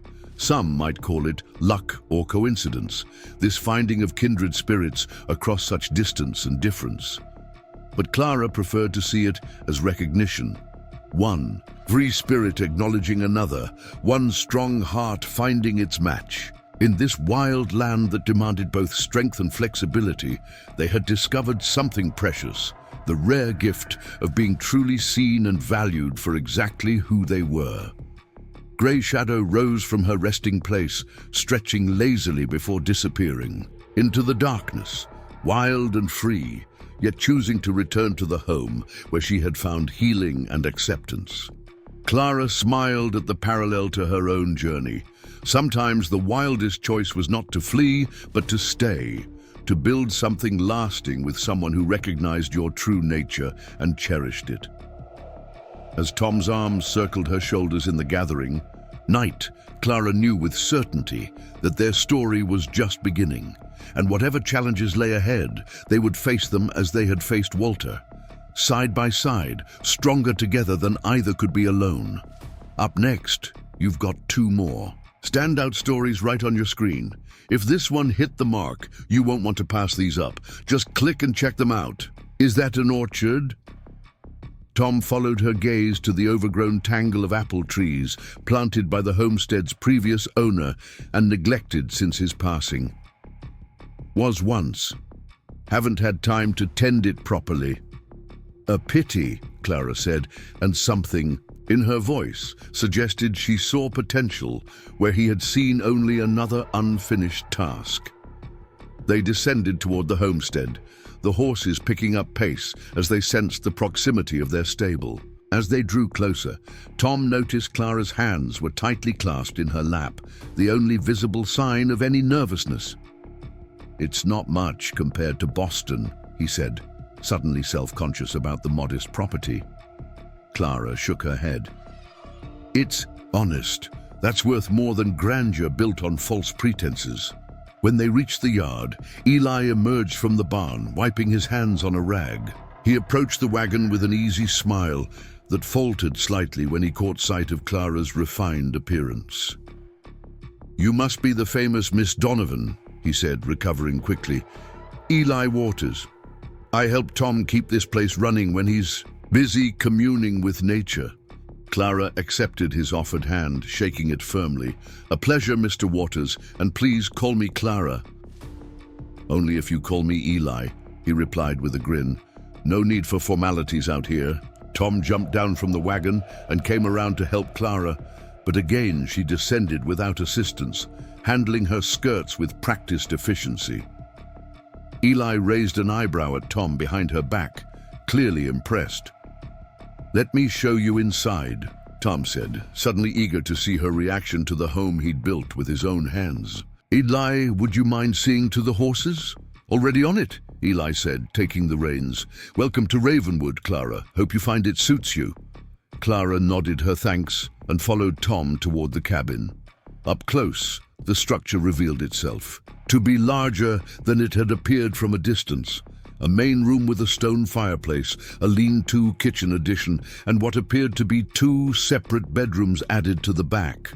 The logs were well sealed against the elements, and the windows, though small, were actual glass rather than oiled paper. "I built most of it myself," Tom explained as he opened the door. "Started with just the one room, but added on over the years." Clara stepped inside, and Tom watched her take in the details. The polished wood floor, the sturdy table and chairs he'd crafted during long winter evenings, the shelves lined with a modest collection of books, the bearskin rug before the hearth. The cabin was clean and organized, but unmistakably masculine in its Spartan functionality. "You have books," she said, moving toward the shelves with obvious interest. "Not many, and nothing fancy," Tom admitted. "Some practical guides, a few novels, and my father's old Bible." Clara ran her fingers lightly over the spines. "Milton, Thoreau, Emerson, these are not the typical reading materials of a frontier farmer." Tom shrugged, suddenly self-conscious. "Words have power. The Lakota taught me that. Different kinds of words hold different kinds of power.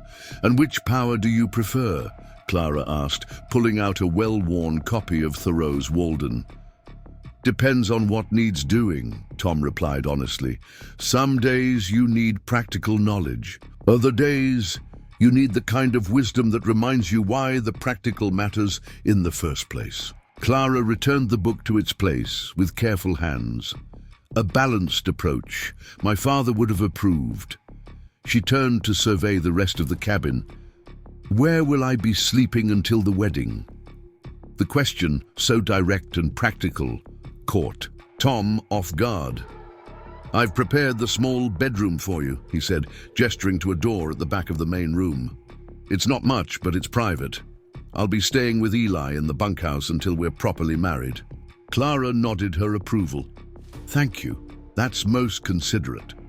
She walked to the window, looking out at the land beyond. "When will the ceremony take place?" "Sunday after services, if that suits you," Tom said. "Reverend Harris already agreed to perform it."